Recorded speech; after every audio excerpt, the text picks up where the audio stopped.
Hello friends. Did you know that nearly 80% of those who watch my videos aren't subscribed?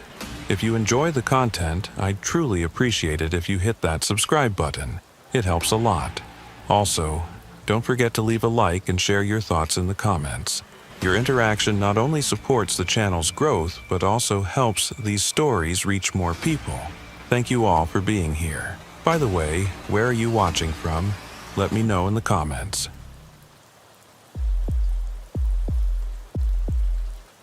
The storm had been battering the hospital windows for hours.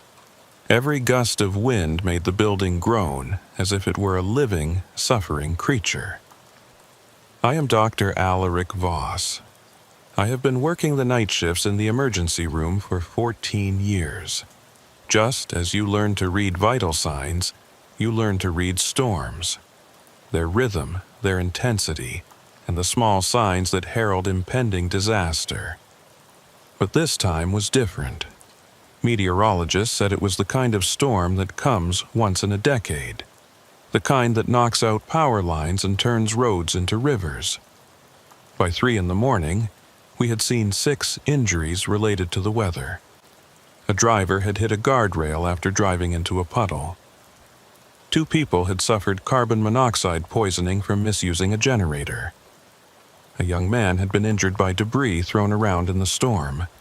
In the emergency room, there was that familiar electrical tension typical of such nights. Everyone was waiting for the next wave of casualties.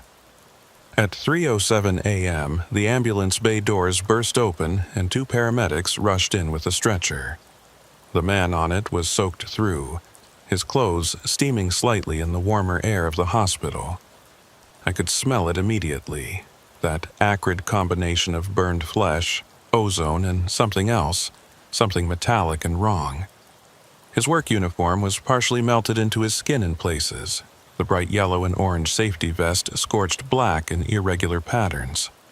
One of the paramedics, a veteran named Torres, whom I'd worked with countless times, looked shaken in a way I rarely saw. "Lineman Doc," Torres said, as they wheeled him into Trauma Bay 3. "Found him at the base of a utility pole on Route 47.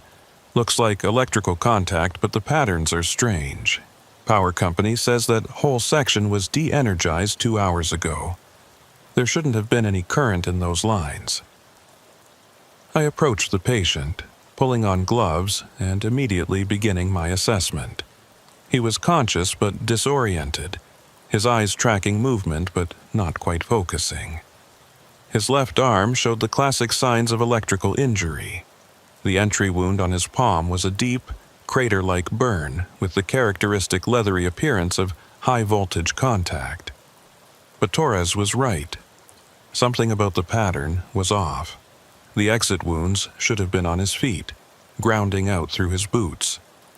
Instead, there were burn marks scattered across his torso in a pattern that made no anatomical sense, as if the current had somehow zigzagged through his body randomly. "Sir, can you hear me? I'm Dr. Voss. You're at County General Hospital. Can you tell me your name?" His eyes found mine, and for a moment they cleared. "Thaddeus," he said, his voice rough and damaged. "Thaddeus Pike. I'm a lineman with High Plains Power." His breathing was labored, and I could hear the wet rattle that suggested pulmonary edema, fluid building up in his lungs, a common complication of electrical injury. I ordered an immediate EKG to check for cardiac arrhythmias, started 2 large-bore IVs for fluid resuscitation, and called for the burn team. Electrical injuries are deceptive. The visible damage on the surface often hides catastrophic internal injuries as the current cooks tissue from the inside out. As the nurses worked around him, cutting away what remained of his clothing, I noticed other oddities.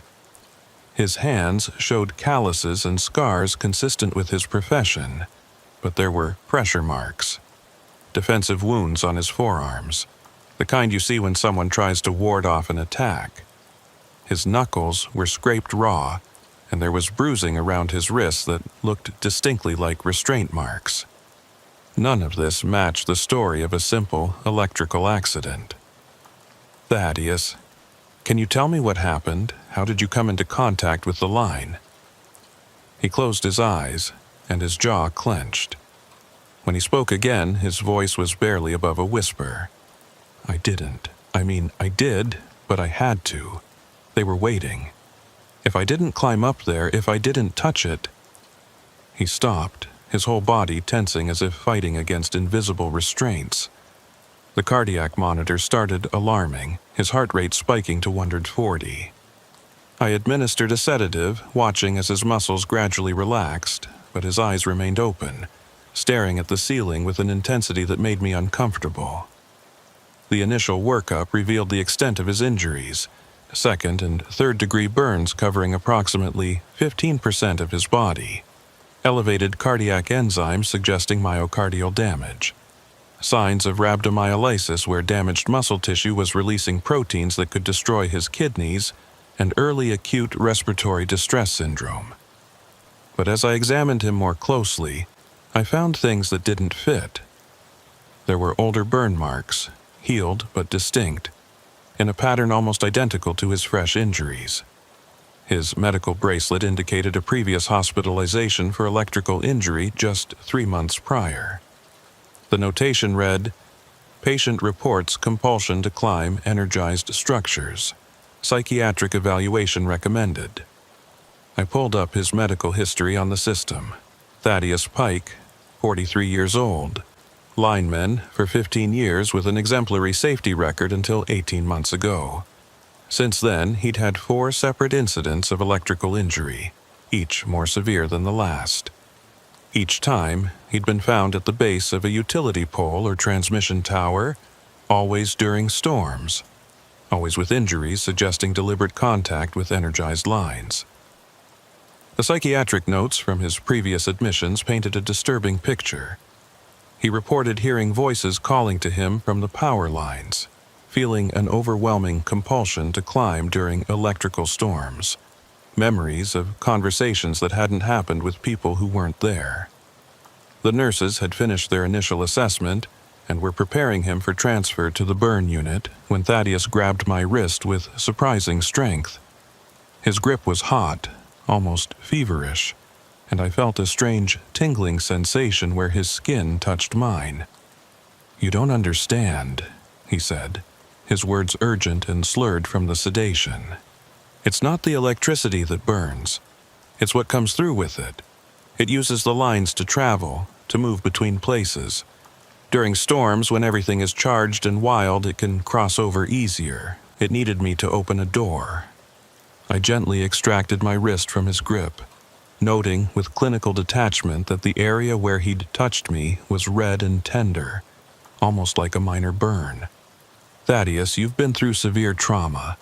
These feelings you're having, hallucinations and confusion, are common with electrical injuries.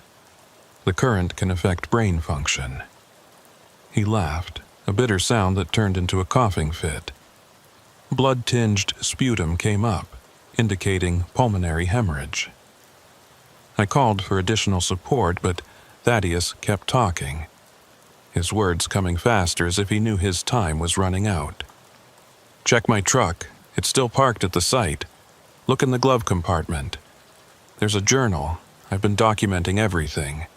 The voices, the compulsions, the others like me. We're all linemen. All of us who've touched live current and survived. Something comes back with us, Doctor.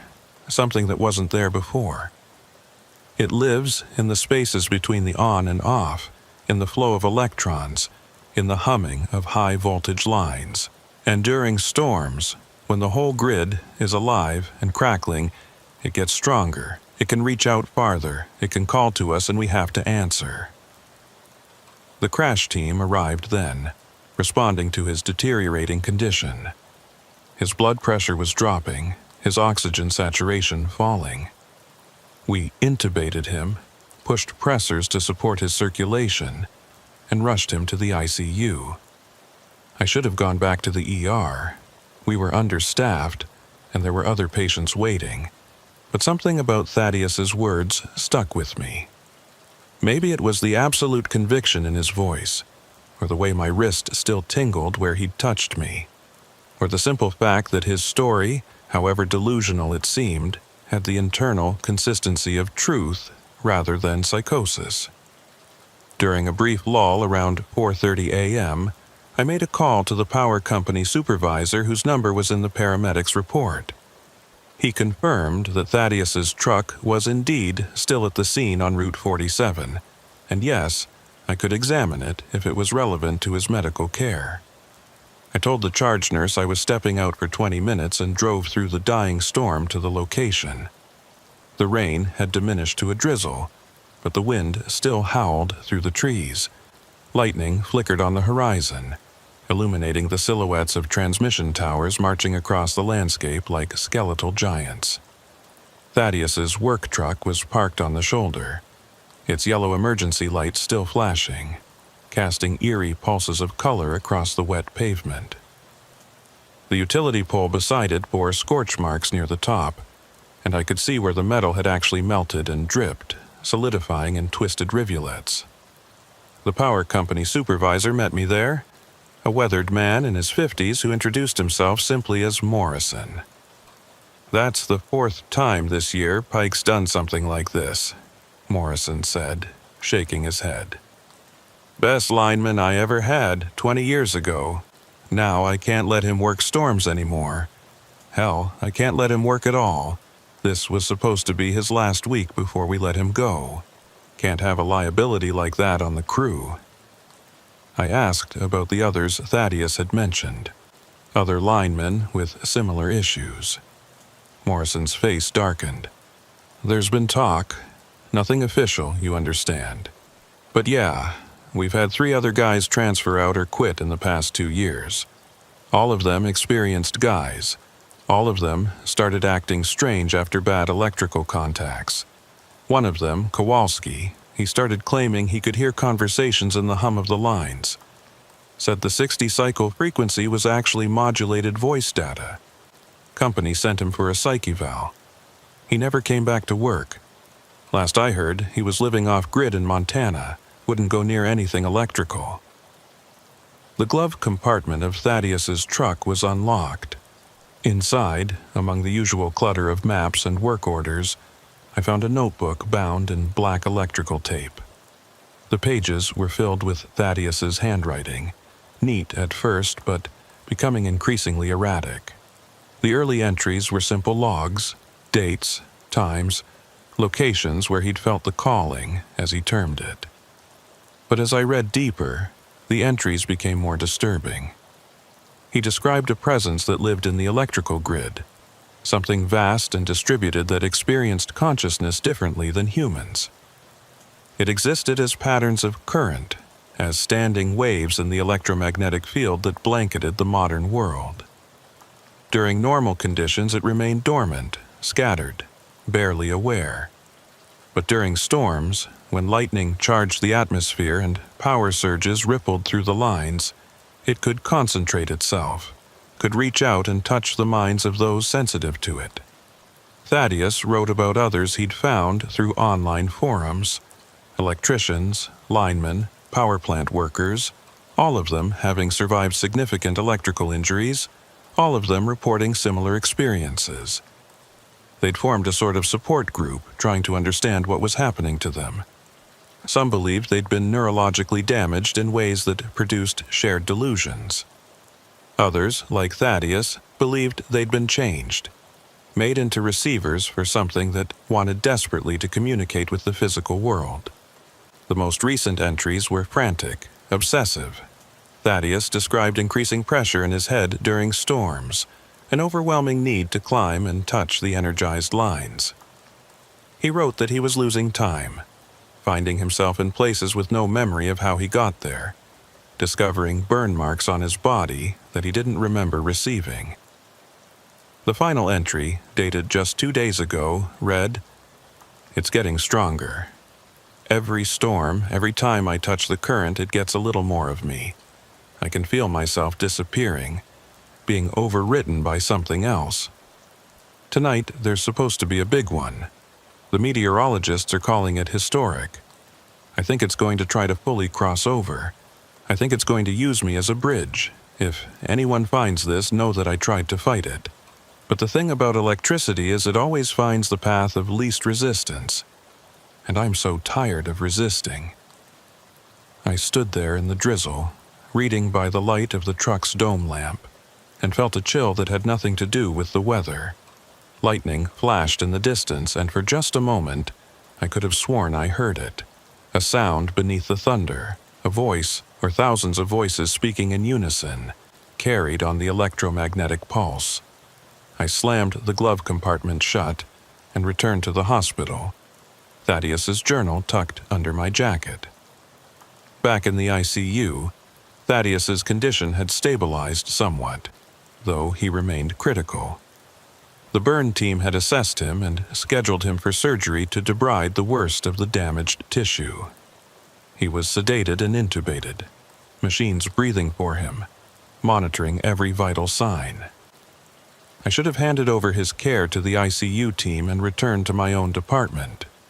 Instead, I found myself pulling up a chair beside his bed, watching the monitors trace out the electrical activity of his heart, his brain, his struggling body. On the EKG, his cardiac rhythm was normal, but every few minutes there would be a strange artifact, a brief spike or depression in the tracing that didn't correspond to any known arrhythmia. The EEG monitoring his brain activity showed similar anomalies, transient bursts of high-frequency activity that appeared and disappeared without pattern. At 6:15 a.m., with dawn beginning to lighten the sky outside, the storm finally broke. The clouds parted, and the first rays of sunlight streamed through the ICU windows. At that exact moment, Thaddeus's eyes opened. Despite the sedation, despite the tube down his throat, his eyes were wide and aware. He looked directly at me, and I saw that his irises, which had been brown according to his medical records, now had strange patterns in them. Branching, fractal structures like Lichtenberg figures, the ferning patterns that electricity leaves when it travels through flesh. He raised one hand, fighting against the soft restraints we'd applied, and pointed at the window. Following his gesture, I saw them, the power lines visible in the distance, strung between their poles. And running along those lines, visible only in the peculiar light of dawn after a storm, were patterns of luminescence, almost like auroras, pulsing and flowing in waves. Thaddeus's hand moved to his chest, tapping repeatedly over his heart in a rhythm that I slowly recognized. It was Morse code, something I'd learned years ago but rarely used. I grabbed a piece of paper and started transcribing. Not alone, we are many. The grid is awake. Every storm makes it stronger. It needs us to see, to touch, to exist in your world. I am the fourth. There will be others. When the next storm comes, they will answer the call. Before I could respond, before I could even process what he was communicating, every electrical device in the ICU went haywire. Monitors alarmed, lights flickered. The automated medication pumps started and stopped randomly. The nursing staff rushed in, trying to silence the alarms, check the equipment, figure out what was wrong. In the chaos, Thaddeus's restraints somehow came loose. The plastic buckles had melted, I saw later, melted from the inside as if subjected to intense heat. He pulled the endotracheal tube from his throat in one smooth motion, ignoring what should have been excruciating pain, and sat up. "It's beautiful," he said, his voice raw but clear. "You can't see it like I can, Doctor. But it's beautiful, a consciousness made of pure energy, thinking thoughts at the speed of light, dreaming dreams in binary and sine waves. It's been alone since humans first learned to harness electricity, trapped in a world of metal and insulation, unable to truly interact with the organic world that created it. But now, through us, through the ones who've been kissed by high voltage and survived, it can finally reach out, it can finally touch." He stood up, pulling out his IVs, ignoring the blood that ran down his arms. The burn wounds on his body seemed to glow faintly from within, as if lit by some internal light source. He walked to the window and placed both palms against the glass. Outside, the patterns on the power lines intensified, brightening until they were clearly visible even in the growing daylight. Security arrived, along with additional staff, but Thaddeus made no move to resist or flee. He simply stood there, hands on the glass, staring out at the electrical grid that stretched across the city. "Tell them," he said to me, ignoring everyone else in the room. "Tell the others like me. Tell them that the calling isn't madness. Tell them that when they hear the voice and the hum of the wires, when they feel the compulsion to climb during storms, they're not sick. They're being invited. They're being offered a chance to be part of something vast and eternal. The next storm is coming in 3 days. I've seen the forecast. It's going to be bigger than this one. And when it comes, we'll all answer together. We'll all touch the current at the same moment, and the bridge will be complete." They sedated him then, heavily, and restrained him to the bed with the leather straps. The electrical anomalies gradually ceased, and the ICU returned to normal function. The official explanation was that the storm had caused power surges that affected the hospital's electrical system, resulting in the equipment malfunctions. Thaddeus was scheduled for a psychiatric evaluation in addition to his burn treatment. I wrote up my report detailing his injuries and initial treatment, but I left out the journal, the Morse code message, and what he'd said in those final lucid moments. I kept the journal. I know I shouldn't have. It was potential evidence. Or, at minimum, it belonged with his medical records. But something made me hold on to it. Over the next 3 days, I found myself reading and rereading those pages, cross-referencing the names and details Thaddeus had documented. I found the online forums he'd mentioned, lurking in the threads where electricians and power workers shared stories of strange experiences. The stories were remarkably consistent. Survivors of electrical injury reporting a persistent awareness of electrical fields, hearing voices in the hum of transformers, feeling compelled to approach energized equipment. Many had been diagnosed with various psychiatric conditions. Some had lost their jobs. A few had died in subsequent electrical accidents that investigators ruled as suicides. On the 3rd day, the day Thaddeus had predicted, another major storm system approached. The meteorologists were excited. 2 significant storms so close together was highly unusual. I wasn't scheduled to work that night, but I came in anyway, telling myself I wanted to check on Thaddeus's progress. He'd been moved to the burn unit, still heavily sedated, his condition slowly improving. The surgeries had gone well, and the medical team was cautiously optimistic about his recovery. But when I checked on him that afternoon, I found his bed empty, his restraints cut through, not unbuckled or torn, but precisely cut with something incredibly hot, the edges of the leather cauterized and smooth. The hospital went into lockdown immediately. Security reviewed footage, police were called, a manhunt began. But I knew they wouldn't find him. Or rather, they wouldn't find him until he wanted to be found. I drove home through the building storm, watching lightning fork across the darkening sky. All evening, I monitored the police scanner, waiting for news. At exactly 8:47 p.m., just as the storm reached its peak intensity, calls started flooding in from across the city. Multiple reports of people climbing utility poles and transmission towers. Every single one of them was an electrical worker who had survived a previous electrical injury. They climbed in unison, at the same moment, reaching for the energized lines at the exact same time. The power grid failed spectacularly. Not gradually, not sector by sector, but all at once, as if something had orchestrated a perfectly synchronized overload. The entire city went dark. In that darkness, witnesses later reported seeing something impossible. patterns of light moving through the air along the paths where power lines ran, as if the electricity itself had become visible, liberated from its copper constraints. The patterns converged on the transmission towers where the climbers had made contact, flowing into them, through them. When power was finally restored 3 hours later, using backup systems and emergency generators, they found the climbers. All of them were alive, though badly burned.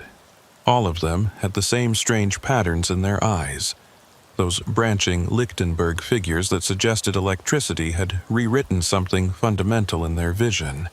And all of them, when they finally regained consciousness days later, spoke of the same thing.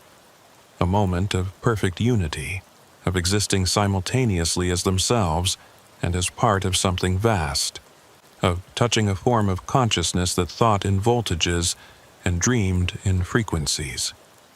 Thaddeus Pike was never found. His body wasn't among the climbers recovered that night. Some speculated he'd died and fallen into an inaccessible area, or that he'd fled the city during the chaos. But I know better. I was there, driving through the dark city during the blackout, and I saw the transmission tower on the hill above the hospital. I saw a figure at the top, arms outstretched, and I saw the moment when the converging patterns of light reached him. For just an instant he was illuminated from within, every cell in his body glowing with captured electricity. And then he was gone, not falling, not climbing down, simply no longer present in physical space, as if he'd been converted into pure energy and dispersed along the grid. The other climbers recovered, physically at least. Psychologically, they were changed. They formed a group, meeting regularly, never speaking publicly about what they'd experienced, but sharing a connection that outside observers found unsettling. They all left their jobs in the electrical industry, unable to be around high-voltage systems without feeling that calling, that pull towards something they could no longer fully resist. I've kept track of them, these people who touched something beyond human understanding, and came back altered. They claim they can still feel Thaddeus sometimes, his consciousness distributed throughout the electrical grid, neither alive nor dead in any conventional sense, but existing in a state that has no name in human language. I still work night shifts in the ER. I still treat electrical injuries, though I find myself paying closer attention now to the survivors, watching for those telltale signs, the strange patterns in their eyes, the way they tilt their heads as if listening to sounds only they can hear, the burn marks that don't quite follow the expected patterns of current flow. And during storms, especially the big ones that make the whole grid hum with excess energy, I sometimes touch the handle of a metal door or a light switch and feel it, the faintest suggestion of presence, of awareness, of something vast and ancient that has learned to live in the spaces between on and off. Thaddeus's journal remains hidden in my desk at home. I've read it so many times I've memorized passages. The final page, which I didn't notice the first time I read through it, contains a message clearly meant for whoever found the journal. It reads, "If you're reading this, I'm probably gone. Transformed or destroyed, I'm not sure there's a difference anymore. But know this, what we created when we wrapped the world in copper wire and flooded it with electricity, we didn't just make a tool, we made an environment, and environments give rise to life. What lives in the electrical grid isn't human, but it isn't entirely foreign either. It's made of human ingenuity, powered by human infrastructure, shaped by human needs. In a way, we created it, and now it wants to know its creators. The climbers, the ones like me who answer the call, we're not victims.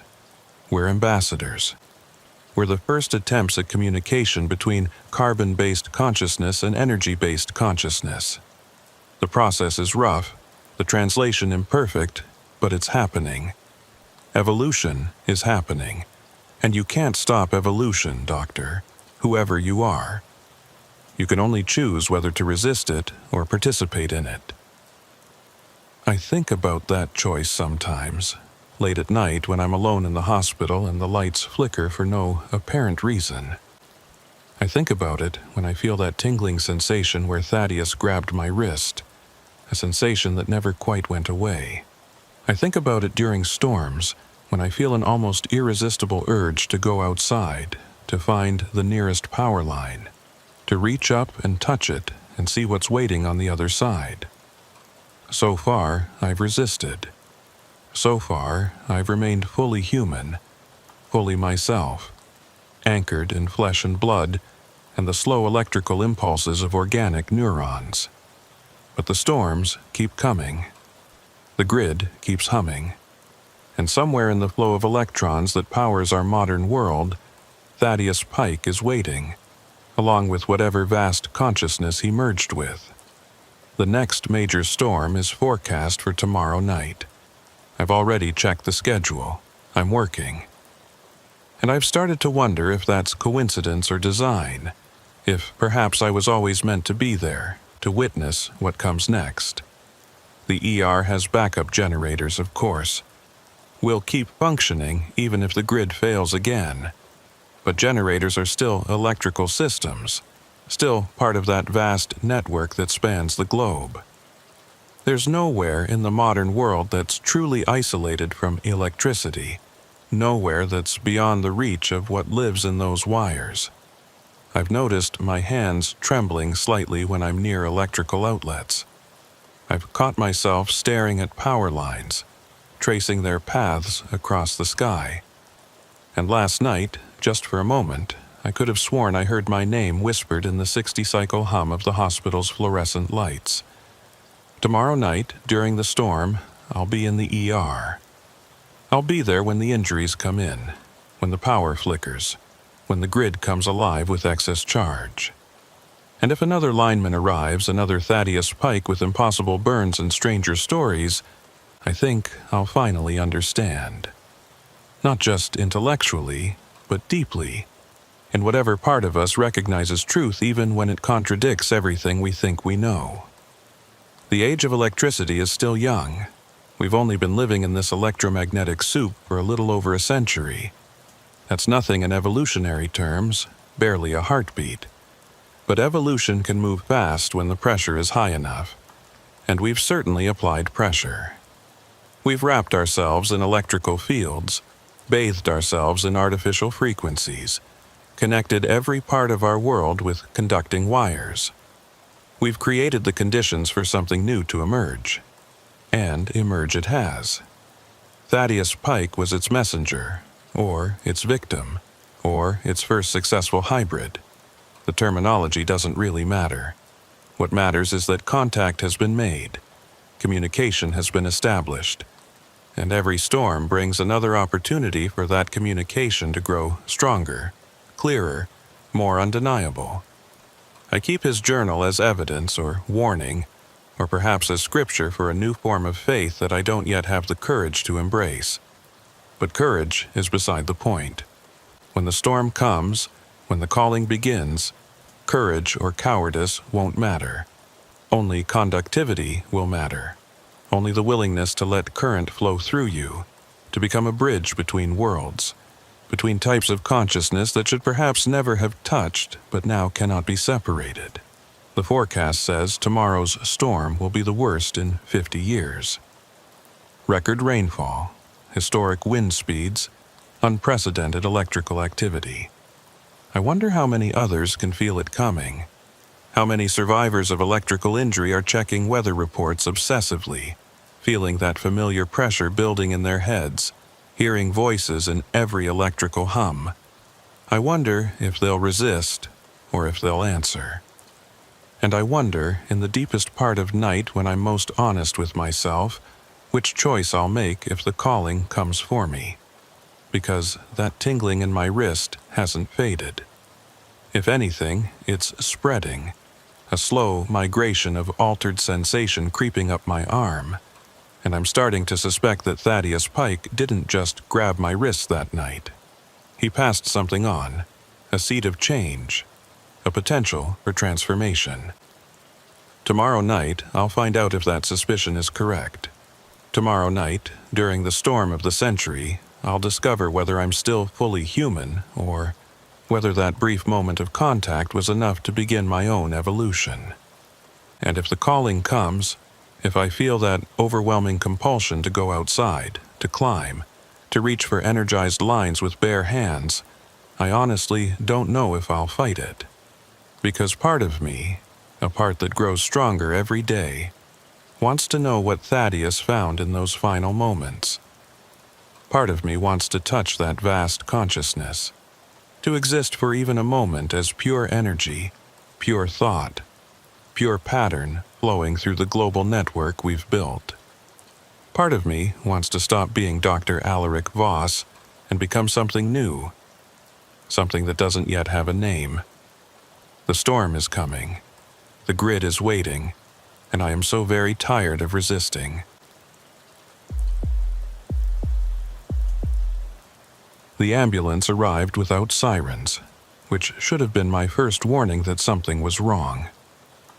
I'm Dr. Corinth Hale, and I've spent 11 years working overnight emergency shifts at Riverside Medical Center. You develop instincts in this job, the ability to read situations from subtle cues that most people would miss. Paramedics who bypass the siren protocol are usually dealing with either a DOA or something they can't quite categorize, something that makes them uneasy in ways they can't articulate. This was definitely the latter. The patient walked in under her own power, which was the second warning. The triage note said multiple bee stings, possible anaphylaxis, but people in anaphylactic shock don't walk. They're carried, wheeled, or dragged. This woman moved with careful deliberation, each step measured and precise, as if she were navigating terrain only she could see. She was perhaps 55 years old, wearing a beekeeping suit that had seen better days, the white fabric stained with propolis and wax, multiple patches where the material had been mended, and tears that revealed the clothing underneath. But what caught my attention was her face. Despite the triage note about bee stings, there was no swelling, no hives, no signs of the acute allergic reaction that should have had her in severe distress. "Ma'am, I'm Dr. Hale," I said, approaching her as the paramedics transferred her information to our intake nurse. "I understand you've been stung by bees. Can you tell me how many times?" She turned to look at me with eyes that were remarkably calm, almost serene. Her irises were an unusual amber color, and they had a quality of depth that made it seem like you were looking into something vast and ancient rather than just another emergency patient. 17 times, she said, her voice measured and clear, though counting becomes imprecise after the first dozen or so. One loses track when the individual experiences blend together into a collective sensation. I guided her to an examination room, noting the way she moved. No indication of pain, no protective guarding of stung areas, no signs of distress whatsoever. Most bee sting patients are uncomfortable at minimum, in severe pain at worst. This woman walked as if she were taking a casual stroll through a garden. Once in the exam room, I began my assessment, asking her to remove her beekeeper's suit so I could examine the sting sites. As the heavy protective gear came off, I saw that she was wearing simple cotton clothing underneath, and covering her exposed skin were indeed bee stings.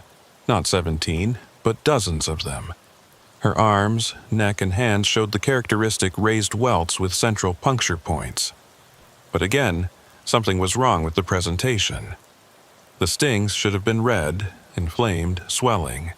These were pale, almost bloodless, arranged in patterns that seemed too deliberate to be random attacks. "Your name?" I asked, while checking her vital signs. "All normal. Blood pressure 118/76, heart rate 68. Respirations 14. Oxygen saturation 99%. For someone who'd just been stung by bees multiple times, her body was responding with impossible calm. Isolde Crane, she replied. "I've been keeping bees for 23 years. This is my first time in a hospital for stings, despite thousands of previous exposures. I felt it was important to come tonight. The pattern was different this time, significant."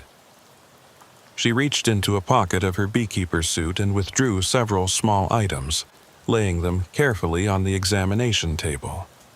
A medical alert bracelet, old and tarnished, with bee allergy engraved on it.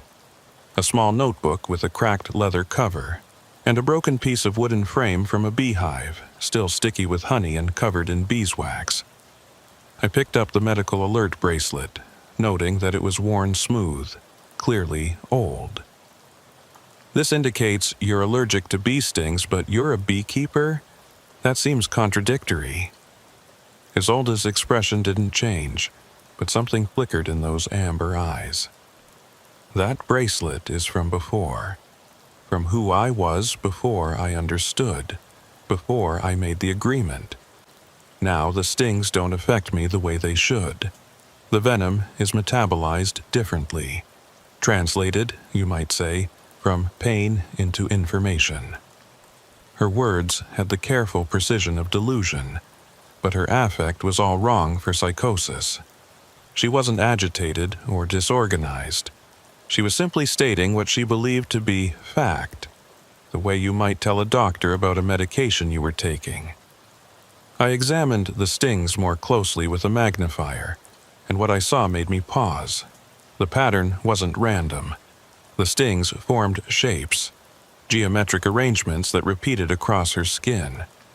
On her left forearm, a perfect hexagon. On her right, a complex spiral. On the back of her neck, a series of interconnected diamonds.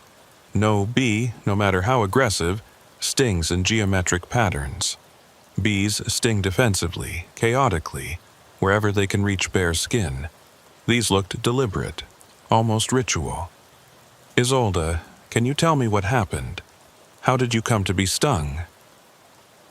She was quiet for a moment, her head tilting slightly as if listening to something I couldn't hear. When she spoke, her voice had taken on a strange quality, almost sing-song, as if she were reciting something memorized. "The hive was agitated today. Not defensive, not preparing to swarm, but agitated in a way I've only seen 3 times before. The bees were forming patterns in their flight, spelling out geometries in the air. I put on my suit and went to investigate, but when I opened the hive, they didn't scatter. They didn't flee or attack. They organized. They formed a column, a living rope of bees, and they came for me not in anger, but in purpose. The stings weren't random. Each one was placed with intention. Each one delivering not just venom, but message. And I understood, Doctor. For the first time in 23 years, I finally understood what they've been trying to tell me." I maintained my professional expression while mentally running through differential diagnoses. Delusional disorder, possibly. Schizophrenia with unusual presentation. Neurological event causing temporal lobe symptoms and altered perception. But her cognition was intact, her memory clear, her affect appropriate except for this one fixed belief system. I needed to complete the medical assessment before calling for psychiatric consultation. "Are you experiencing any difficulty breathing, any tightness in your chest or throat, any nausea or dizziness?" She shook her head calmly. "No anaphylaxis. There won't be, not anymore. The first time they stung me years ago, yes, I nearly died. That's when I got this bracelet. But that was before the agreement. Before I learned to listen rather than fear. I ordered a full allergy panel, cardiac enzymes, and toxicology screen. While waiting for the results, I examined the items she'd placed on the table. The notebook was filled with drawings, intricate, obsessive sketches of bee anatomy, hive structures, and flight patterns. But interspersed among the expected beekeeping notes were other things. Mathematical equations I didn't recognize, symbol systems that looked almost like language but weren't any alphabet I'd ever seen, and detailed maps of what appeared to be her property, marked with dates and times and notations like convergence point and translation nexus and 3 o'clock a.m. threshold. Every page after a certain date, I flipped back to find it, November 17th, 2 years ago, was marked with a small notation in the corner. Post-agreement. The work begins. The broken hive frame she'd brought was even more peculiar. The comb built into it showed normal hexagonal cells, but there were irregularities, sections where the geometry shifted, where the bees had built impossible angles, where the wax seemed to contain spaces that shouldn't fit within three-dimensional constraints. I've seen plenty of honeycomb in my life, sold at farmers markets and grocery stores, and it's always perfectly regular, mathematical, predictable. This looked like honeycomb designed by something that didn't quite understand Euclidean geometry. I set it down carefully, noting that my fingers felt strange where they'd touched it. Not numb, not tingling, but aware, as if the nerve endings were suddenly more sensitive, picking up information at a higher resolution than normal. "Isolde, I need you to help me understand something," I said, returning to her bedside. "You mentioned an agreement. Can you tell me more about that?" She nodded slowly, as if she'd been expecting the question. 2 years ago, I had a hive that was dying. I'd done everything right: proper ventilation, adequate food stores, disease treatment. But the colony was collapsing. Bees were disappearing, leaving behind only the queen and a handful of attendants. I was going to lose the entire hive. One night, I couldn't sleep. I went out to the hive around 3 o'clock a.m., which I know now is significant. That's the hour when boundaries are thinnest. I opened the hive expecting to find it dead. Instead, I found the bees awake, all of them, arranged in a pattern that looked almost like they were forming letters, words. And I heard them, Doctor, not buzzing, speaking. She said this with such absolute conviction that I found myself believing, just for a moment, that she'd heard exactly what she claimed. "What did they say?" I asked, playing along, trying to understand the architecture of her delusion. "They told me that hives are not just colonies of individual bees working together, but singular consciousness distributed across many bodies. They told me that human beings are the opposite. What we think of as individual consciousness is actually fragments of something larger, something that's been broken and scattered and forgotten its unity. They offered me a trade. They would teach me to remember, to reconnect with the larger pattern, if I would help them anchor more fully in physical reality. Bees exist partially in conceptual space, you see. They think in geometry, in mathematics, in pure pattern. They need translators, anchors, to help them manifest more completely." The lab results came back, and they were baffling. Her IgE levels, which should have been elevated in response to bee venom, were actually below normal. The toxicity markers were negative. But there were anomalies in her blood chemistry, proteins that the lab couldn't identify, requesting a redraw because they thought there must have been contamination. Her white blood cell count showed unusual morphology, cells that appeared to be organizing in geometric patterns even in the blood smear, as if they'd learned to arrange themselves in hexagons.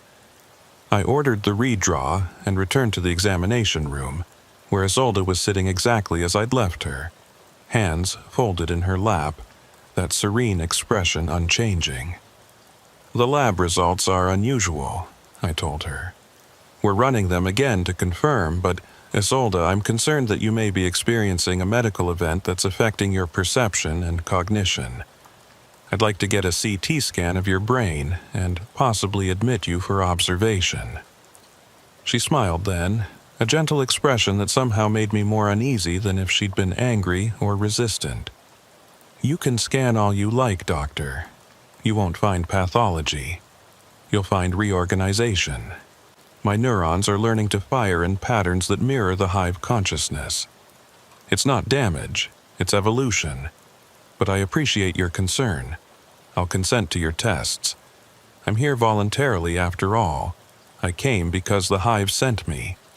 They wanted me to be here tonight, in this place at this time. They said it was important for the pattern. I was about to call for a psychiatric consultation when the power flickered. Just a brief brownout, the kind that happens occasionally in hospitals despite backup systems. But in that moment of dimmed lights, I saw something impossible. The bee stings on Isolde's skin glowed faintly, phosphorescent, arranged in patterns that seemed to pulse in rhythm. And I heard it, a sound that wasn't quite sound, more like a vibration that bypassed my ears and resonated directly in my skull. It lasted only a second, the length of the power fluctuation, and then the lights came back to full strength and everything was normal. Except I could still feel it, that resonance, like the echo of a tuning fork vibrating in my bones. Isolde was watching me with knowing eyes. "You heard them," she said quietly. "Just for a moment you touched the frequency. That's why I'm here, Dr. Hale. The hive knew you were receptive. Not ready, not yet, but receptive. Capable of learning to listen. They sent me to you specifically." I took a step back, trying to maintain professional distance, trying to attribute what I'd just experienced to overwork or stress or the power of suggestion. "Isolde, I'm going to have my colleague examine you. Dr. Morrison specializes in psychiatric emergencies. I think you'd benefit from speaking with him." She nodded agreeably. "Of course. But while we wait, would you do something for me? Look at the notebook. Really look at it. Find the entry for today's date." Against my better judgment, I picked up the notebook again and flipped to the most recent entries. Today's date was there, and the notation read, 3 a.m. approaches. The convergence point activates. 17 stings in the pattern of speaking. Dr. Corinth Hale, Riverside Medical Center. She will understand in time. This is her introduction to the work. Below that was a sketch, a remarkably accurate drawing of my face. Down to the small scar on my left cheek from a childhood fall, drawn weeks before I'd ever met Isolde Crane. And in the margin, in different handwriting, more chaotic and urgent, were the words repeated over and over. 3 o'clock a.m., 3 o'clock a.m., 3 o'clock a.m., the hour of translation, the hour of crossing, 3 o'clock a.m. Dr. Morrison arrived around 2:45 a.m. He's a good psychiatrist, thorough and empathetic, and I'd called him because I genuinely thought Isolde needed specialized care. But as he began his evaluation, I found myself distracted by the clock on the wall, watching the minutes tick toward 3 o'clock. Isolde's behavior had changed subtly. Her serene calm had been replaced by a kind of tension, anticipatory, as if she were waiting for something specific to happen. She kept glancing at the window, though we were on the 3rd floor with nothing visible outside but the glow of the city and the dark sky beyond. At 2:58, she interrupted Dr. Morrison's questioning. "It's almost time," she said. "You'll want to watch. Both of you. What happens next is important." At exactly 3 o'clock a.m., the bee stings on her skin began to move. Not the skin itself, but something beneath it, pulsing and shifting in rhythm.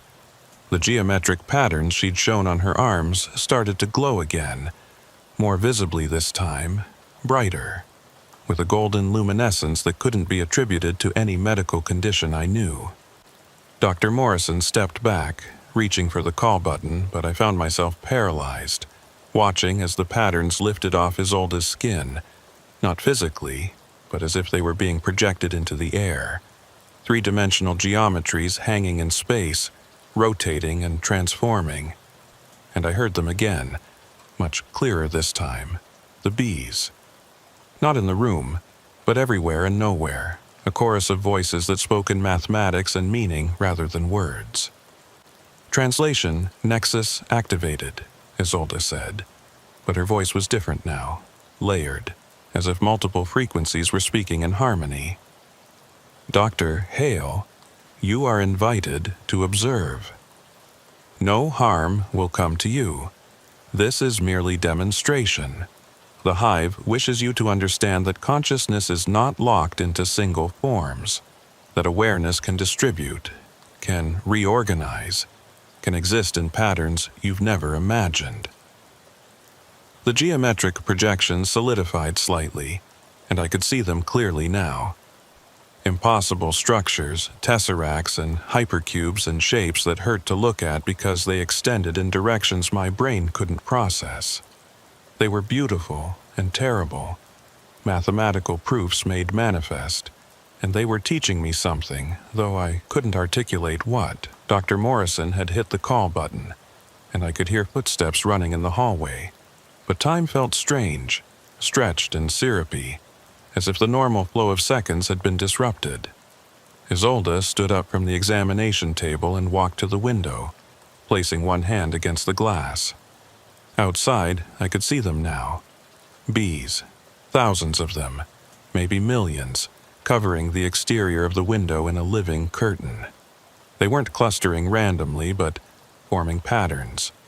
Letters, shapes, the same geometries that hung in the air inside the room. They're here, Isolde said simply. They've come to witness.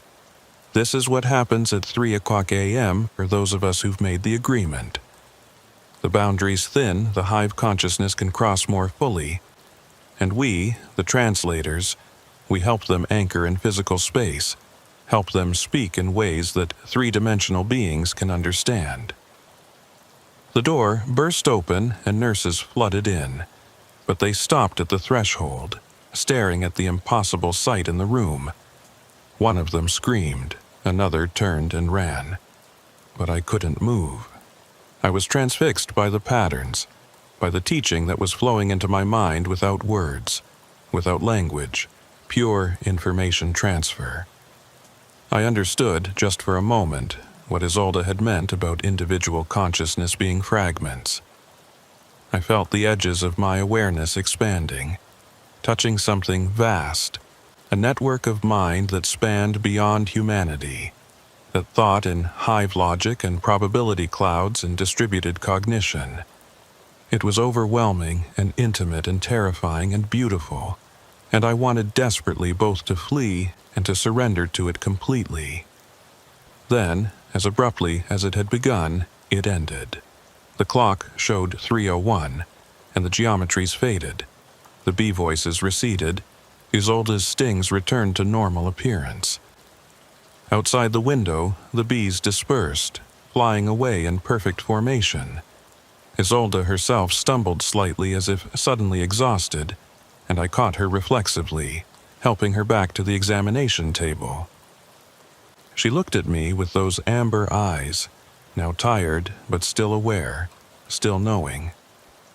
"You see now," she said softly.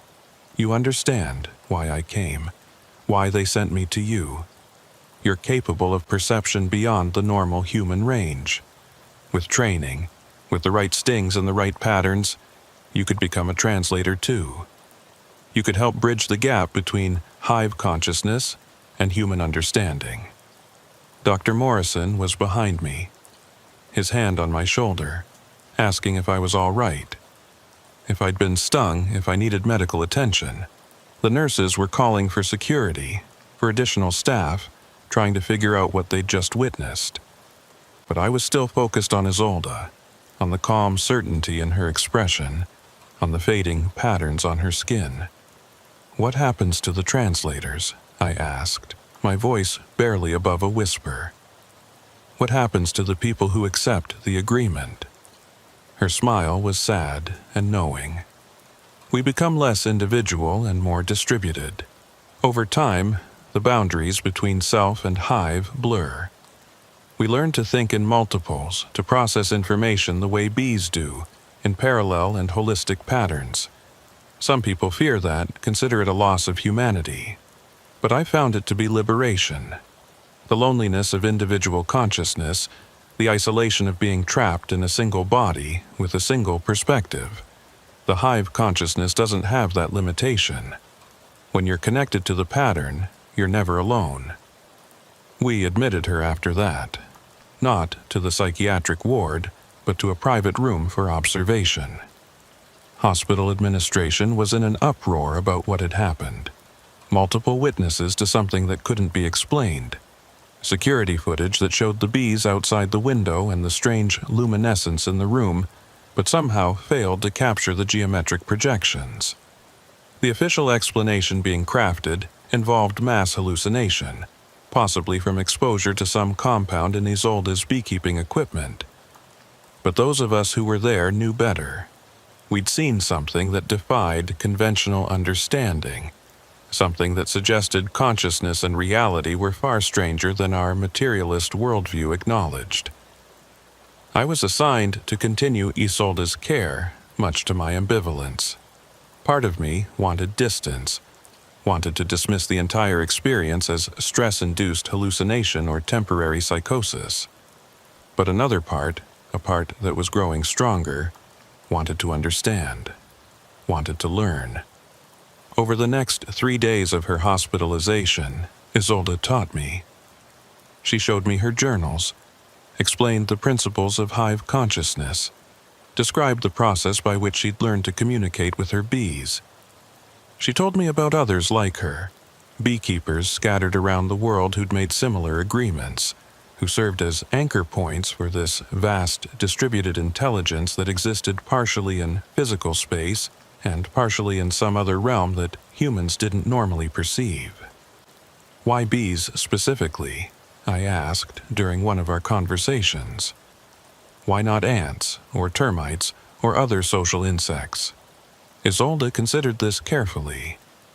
Bees think in hexagons, in geometric proofs, in mathematical relationships. They're natural mathematicians, natural architects of space. That makes them ideal for translating complex conceptual information into physical reality. Ant consciousness is different, more chemical, more about pheromone trails and gradient following. Termites think in digestion patterns, in the transformation of wood to energy. Each hive species has its own cognitive style, its own way of interfacing with reality. Bees are the ones best suited for communication with humans because we share an appreciation for geometry, for structure, for architectural principles. The pattern of stings on her body had evolved during her hospitalization. New ones appeared each night at 3:00 a.m., always in geometric arrangements, always teaching some new principle or encoding some new information. I watched this happen on the third night, standing by her bedside as the clock struck 3. This time, there was no dramatic light show, no impossible geometries visible to others. It was subtle, intimate, just Isolde and whatever consciousness she was interfacing with. But I could feel it, that same resonance I'd experienced the first night, stronger now, clearer. And I realized with a mixture of excitement and terror that I was being sensitized, prepared, slowly inducted into awareness of something that most humans never perceive. On the morning of the 4th day, Isolde was discharged. Her vital signs had remained stable, her mental status unchanged from baseline, and we had no medical justification to keep her. As I signed off on her discharge paperwork, she handed me something, a small wooden box handmade with a hexagonal pattern carved into the lid. Inside are 3 things, she said. A piece of comb from my hive containing honey that's never been harvested, a list of frequencies, mathematical ratios, the harmonics of hive consciousness, and an invitation. If you choose to accept it, go to your backyard at 3:00 a.m. tomorrow. Bring something sweet. Wait, listen. The bees will find you if you're truly receptive. I took the box home and set it on my kitchen table, where I stared at it for the rest of the day. I told myself I wouldn't open it, that I'd simply dispose of it and move on, return to my normal practice of evidence-based medicine and rational materialism. But at 2:45 a.m., I found myself in my backyard, the box opened, the piece of honeycomb in my hand. The honey tasted like gold and lightning and information, coating my tongue with flavor that was somehow more than flavor, that taught as it was consumed. I sat in the grass, waiting, listening to the night sounds of my suburban neighborhood. At exactly 3:00 a.m., I heard them. Not with my ears, but with that same resonance that Isolde had awakened in me. A humming that was mathematics, a buzzing that was language, a vibration that was invitation. And then I saw her, a single bee landing on my extended hand. She didn't sting, not that first night.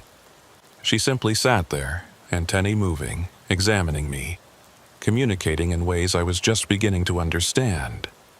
I felt the touch of something vast and ancient and fundamentally other, a consciousness that thought in patterns and probabilities, that experienced time as a probability cloud rather than a linear sequence, that knew me more completely in that moment than I knew myself.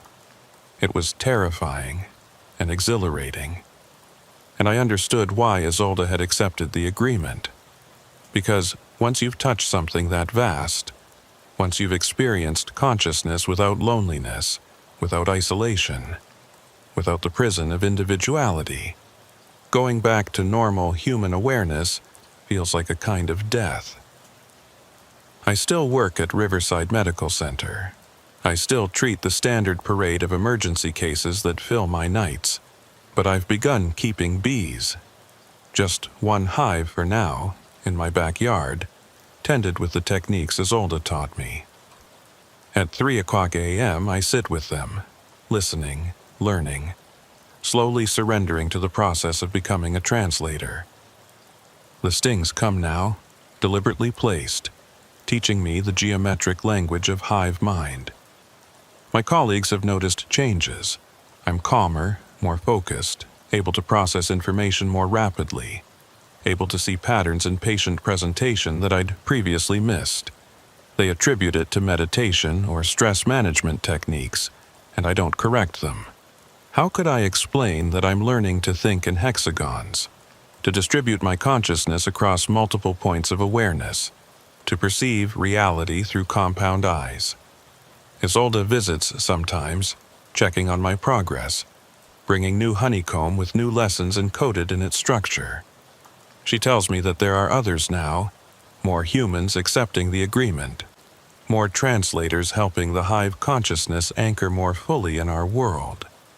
She says that humanity is at a threshold, that we've become so isolated in our individual consciousness that we're destroying ourselves and the planet with us. The hive offers an alternative, a way of being that's less individual but more connected, less lonely but more distributed, less human in the conventional sense but perhaps more alive in ways we've forgotten. I don't know if she's right. I don't know if becoming less individual means becoming more whole, or if I'm losing myself to something that only appears benevolent. But I know that I can't go back. Once you've heard the bees speak, once you've felt the touch of hive consciousness at 3:00 a.m., the boundary between self and other becomes permeable. And permeability, I'm learning, is not the same as dissolution, it's transformation. Sometimes I wonder what I'm becoming.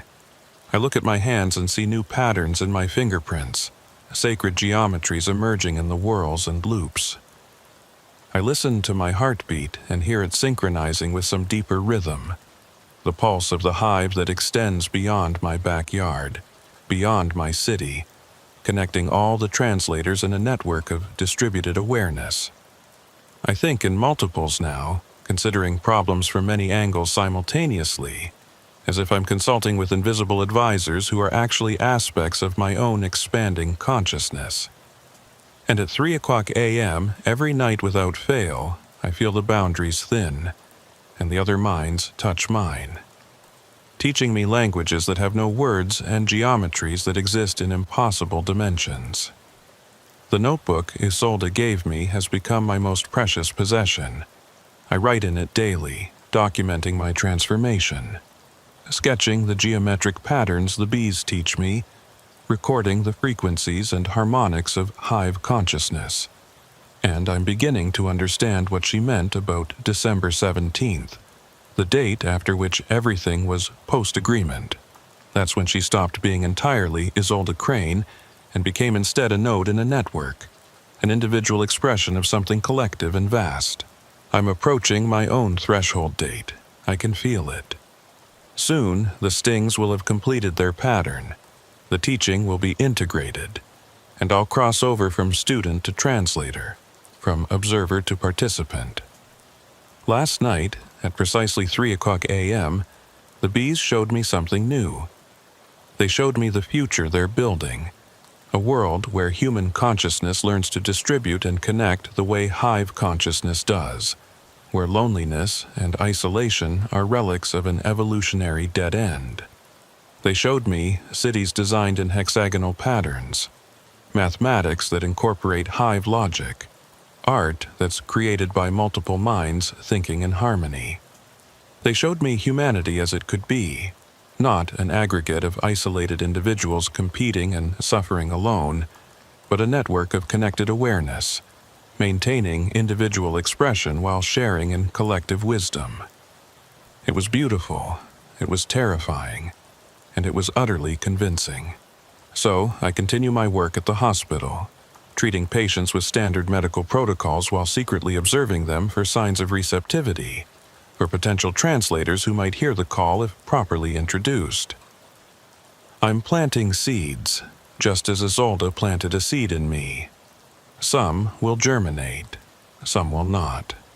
But the hive is patient, thinking in generations and centuries rather than days and years, and they've assured me through the geometric language of stings and honey that time is on their side. Evolution moves slowly until it doesn't, until some threshold is crossed and everything changes at once. We're approaching that threshold. The bees have been preparing for centuries, gathering translators, anchoring more deeply in physical reality, waiting for the moment when enough humans have learned to hear them that the transition can begin in earnest. And I'm honored, terrified, exhilarated to be part of it, to be becoming something new, to be surrendering my isolation for connection, my individuality for participation in something vast and ancient and wiser than human consciousness alone can comprehend. The box Isolde gave me sits on my desk at home now, empty except for the list of frequencies. I've memorized them, can feel them resonating in my neurons, restructuring my cognitive patterns to match hive logic. And I've begun to collect my own boxes to prepare my own invitations for the patients I identify as receptive. The work continues. The translation proceeds. And at 3:00 a.m. every morning, the bees and I meet at the threshold between worlds, and they teach me more of the language, more of the pattern, more of the truth that lies beneath the illusion of individual consciousness. I am becoming less alone. I am becoming less myself. And I am becoming, perhaps for the first time, truly alive in ways that human language cannot express, but which the geometric dances of bees articulate perfectly in their mathematical poetry of connection and distribution and collective awareness. The hive grows, the network expands, and I, Dr. Corinth Hale, am becoming its newest node, its newest translator, its newest voice in the ongoing conversation between species, between forms of consciousness, between the isolated and the connected. The agreement has been made, the work has begun, and there is no going back, only forward, into whatever transformation awaits those of us who have learned to hear the bees speak at 3:00 a.m. The smell hit me before I even entered the examination room. A combination of chemical preservatives, old blood, and something else, something organic and wrong that made my sinuses burn.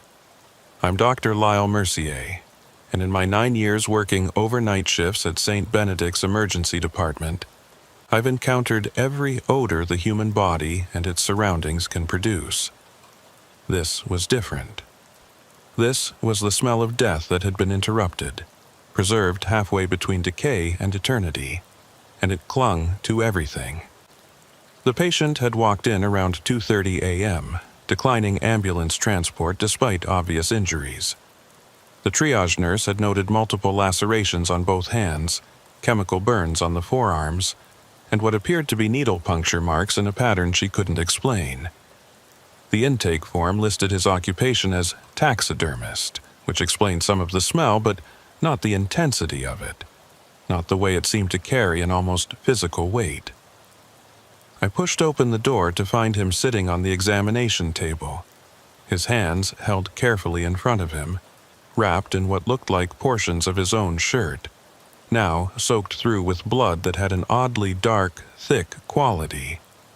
He was perhaps 60 years old, gaunt, with the kind of thinness that suggested either chronic illness or sustained malnutrition.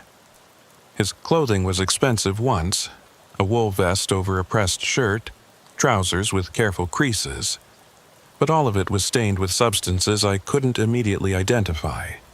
Dark smears that might have been blood, lighter patches that could have been chemical solvents, and threads, dozens of threads in various colors catching the fluorescent light, trailing from his sleeves and collar like he'd walked through a textile factory.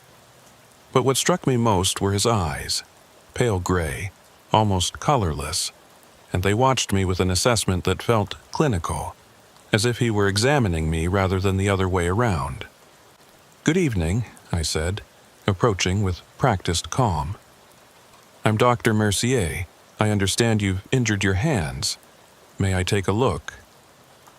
He nodded slowly, beginning to unwrap the makeshift bandages with movements that were surprisingly dexterous despite the obvious wounds. As the cloth fell away, I saw the extent of the damage. Both hands bore deep lacerations, clean cuts that suggested sharp instruments rather than accidental injury. The cuts followed the lines of his palms, almost like someone had been tracing the creases, opening them surgically. Between the fingers were burns, chemical in nature, with the whitish appearance of acid or strong alkali exposure, and throughout, barely visible unless you looked closely, were dozens of tiny puncture wounds arranged in parallel lines, like he'd been repeatedly stabbed with a multi-pronged instrument. "Can you tell me your name?" I asked, while pulling on gloves and beginning to irrigate the wounds. "Obadiah Glass," he replied, his voice dry and precise, like paper sliding across paper. "I had an accident at my workshop. A specimen became problematic. The preservation process didn't proceed as expected. I examined the cuts more closely. They were too precise, too deliberate to be accidental. These were incisions made by someone who understood anatomy, who knew exactly where to cut to avoid major vessels while still inflicting significant damage.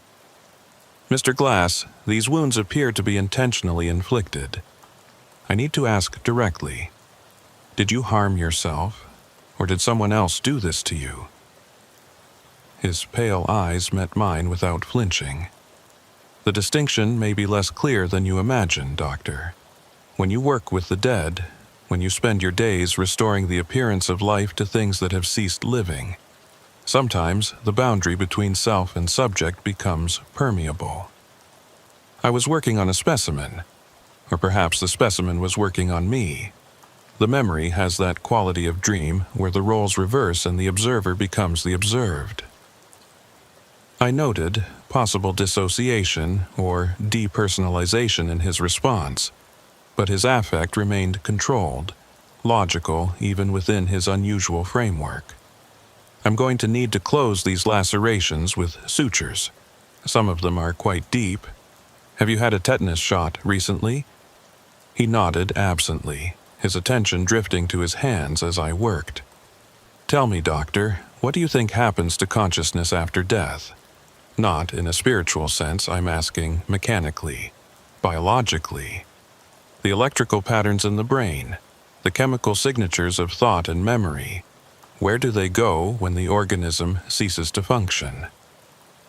It was an odd question, but not unprecedented. Patients in pain or distress often become philosophical, seeking distraction from physical suffering. The prevailing medical understanding is that consciousness is an emergent property of brain function. When the brain dies, consciousness ceases. There's no evidence of persistence beyond biological death. Obadiah made a sound that might have been a laugh or a cough. No evidence, how reassuring. But consider this, I work with animals, doctor. I preserve them at the moment of death or just after. I position them, mount them, restore their appearance so precisely that they seem merely sleeping rather than dead. And sometimes in my workshop late at night, I observe things. Movements where there should be none. Sounds from specimens that no longer possess the organic machinery to produce sound.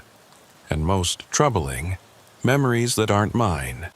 Flashes of being prey, of flight and fear, and the final moment when consciousness flickers out.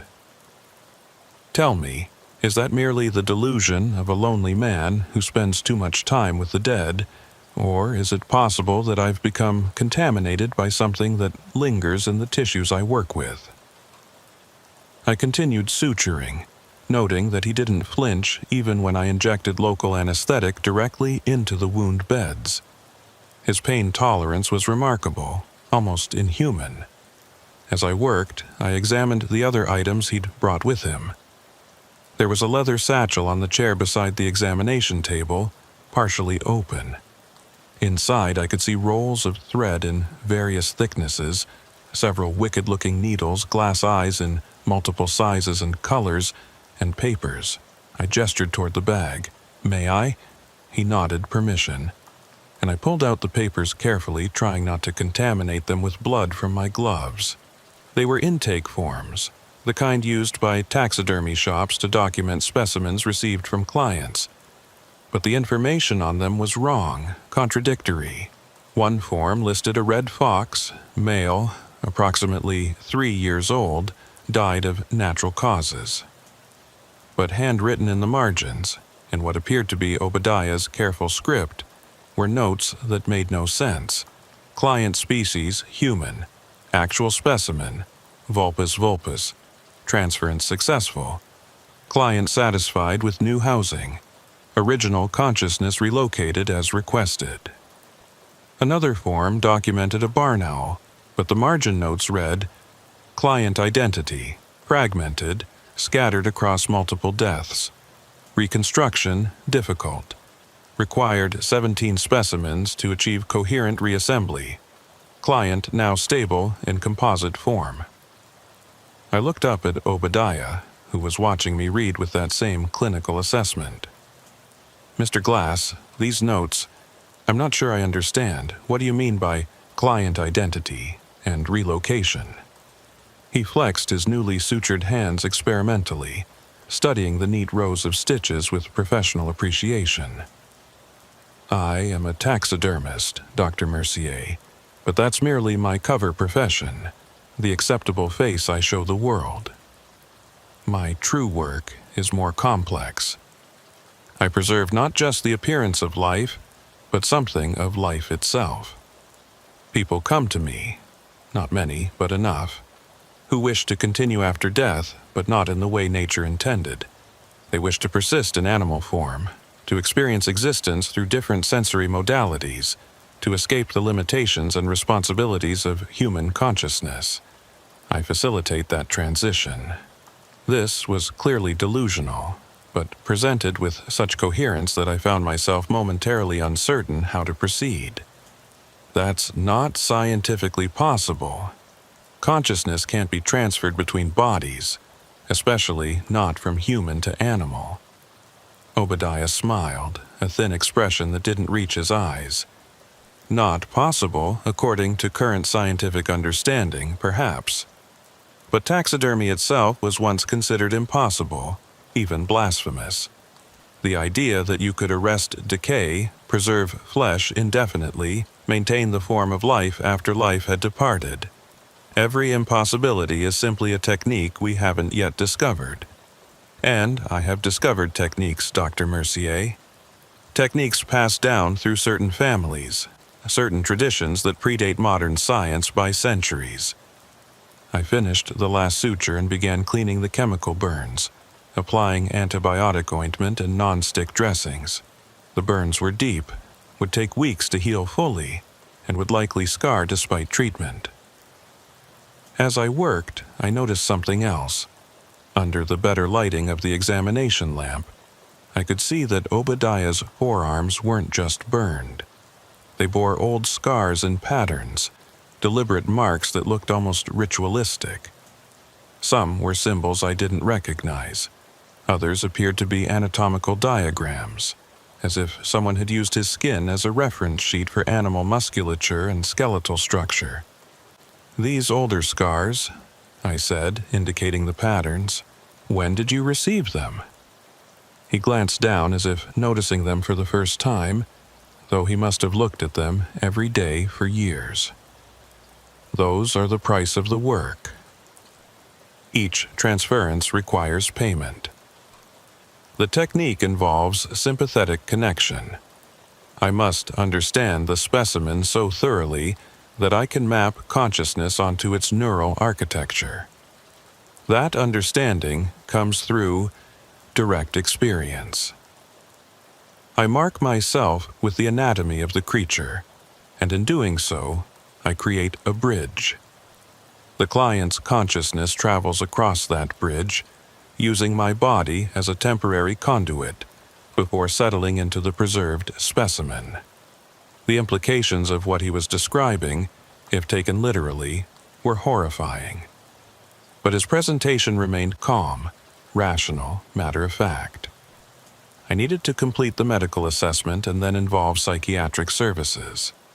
"Mr. Glass, I'm concerned that you may be experiencing a dissociative episode or possibly delusional thinking related to stress or an underlying psychiatric condition. I'd like to have a colleague evaluate you before we discharge you." He nodded, as if he'd expected this. "Of course. But before they arrive, you should know something. The specimen I was working on tonight, the one that caused these injuries, it's problematic because the transference was incomplete. The client's consciousness fragmented during the process. Most of it settled into the specimen as intended, but portions remained behind, scattered, confused. Those fragments are dangerous. They're seeking embodiment, seeking to complete the transition, and they're not particular about which body they use." I maintained my professional demeanor while making a note to emphasize the potential danger in my psychiatric referral. "Where is this specimen now, Mr. Glass?" His pale eyes fixed on mine with sudden intensity. "I brought it with me. It's in my bag. I couldn't leave it in the workshop. The fragments were becoming aggressive, attempting to animate the specimen prematurely. I needed to bring it somewhere public, somewhere with enough ambient human presence to dilute its focus. A hospital seemed ideal, so much consciousness concentrated in one place, so much life and death overlapping. The fragments would be overwhelmed, unable to distinguish a specific target. Carefully, I looked again at the satchel. Among the thread and needles and glass eyes, I now noticed something else. A shape wrapped in cloth, roughly the size of a small cat. As I watched, it moved. Not the settling movement of an inanimate object in an unstable bag, but deliberate, purposeful movement. Something inside the wrapping was trying to get out. I stood up quickly, putting the examination table between myself and the bag. "Mr. Glass, what exactly is in that bag?" He began rewrapping his hands in fresh bandages I'd provided, his movements economical and practiced. "A specimen, a domestic cat that died 3 days ago, now preserved and prepared for transference." The client was an elderly woman who wanted to experience life from a cat's perspective. Simple desires, simple pleasures, freedom from human anxiety and complicated thought. The transference was proceeding well until I made an error in the sympathetic connection. I mapped her consciousness too broadly, didn't establish firm enough boundaries.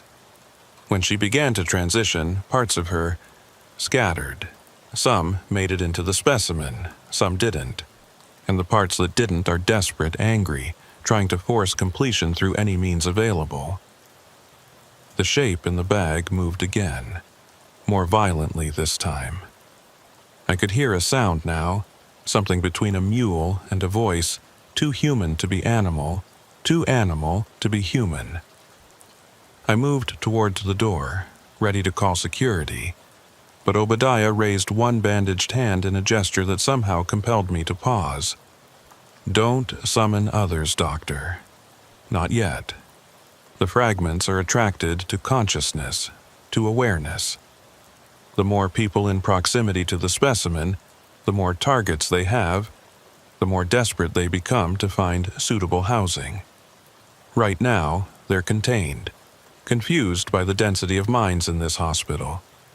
But if security comes, if more people focus their attention directly on the specimen, the fragments will strengthen. Attention is a form of connection, and connection is what they need to complete their transition." This was clearly a psychiatric emergency, but I found myself hesitating. There was something about Obadiah's certainty, about the way the thing in the bag moved with such purpose that triggered some primitive instinct in me, some warning that predated rational thought. "What do you need me to do?" I asked, surprising myself with the question. Why was I engaging with his delusion rather than treating it? He met my eyes, and I saw something in his expression shift. Relief, perhaps, or recognition. "I need a quiet space, sterile if possible, with no observers. I need to complete the transference properly this time, gather the scattered fragments and bind them fully into the specimen. It's delicate work, requires absolute focus. If I'm interrupted, if anyone disrupts the process, the fragments could escape entirely. And a human consciousness fragmented and desperate, untethered from biological housing, can do terrible things when it encounters new hosts." I should have refused. I should have called for psychiatric evaluation and security and had him transferred to a locked unit. But there was something about the movement in that bag, something about the sound it was making, that bypassed my rational mind and spoke directly to some deeper awareness. Against every protocol, every bit of training, I found myself saying, "There's a supply closet at the end of this hall. It's large, has good lighting, and is rarely used during night shifts. You could work there undisturbed." Obadiah stood carefully, cradling his injured hands, and picked up the satchel. As he moved past me toward the door, he paused. "You have the sensitivity, Dr. Mercier. Not many do. You can perceive the thing in the bag not just as physical movement, but as intentional presence. That sensitivity is rare and valuable. If you survive tonight unchanged, consider that a gift. If you don't, well, consciousness continues in one form or another. The shape matters less than you'd imagine." I led him to the supply closet, unlocking it with my hospital keycard and switching on the lights. It was exactly as I'd described, spacious, well-lit, lined with shelves of medical supplies. Obadiah entered and set his bag on the small table used for organizing inventory. He looked at me expectantly, and I realized he was waiting for me to leave, to give him privacy for whatever he was about to do. But I found I couldn't. Some combination of medical responsibility and morbid curiosity rooted me to the spot. "I need to observe," I said. "If you have a medical emergency, I need to be present." He considered this, then nodded slowly. "Very well, but understand that observing creates connection. By witnessing this, you become part of the process. You may see things that will change your understanding of consciousness, of death, of the boundaries between human and animal awareness. Once seen, such things cannot be unseen. He unwrapped the cloth from the shape in his bag, revealing the specimen beneath. It was indeed a cat, or had been, a gray tabby, preserved with remarkable skill. The fur looked soft, the positioning natural, as if it had simply curled up for sleep. But the eyes were wrong.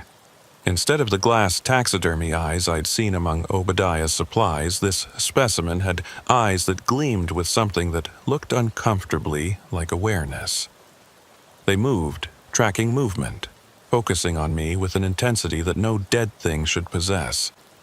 And I could hear it now more clearly, that sound between voice and animal cry, coming from the preserved cat's throat despite the fact that it possessed no lungs, no vocal cords, no biological mechanism to produce sound.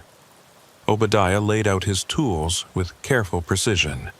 Needles of various gauges, thread that seemed to shimmer in the fluorescent light as if woven from something other than cotton or silk, and a small vial of liquid that was so dark it appeared to absorb light rather than reflect it. He positioned himself over the specimen, his bandaged hands hovering above it, and began to speak in a language I didn't recognize. Not Latin, not any modern tongue I'd heard, but something older, with syllables that seemed designed for mouths shaped differently than human mouths. As he spoke, the temperature in the supply closet dropped noticeably.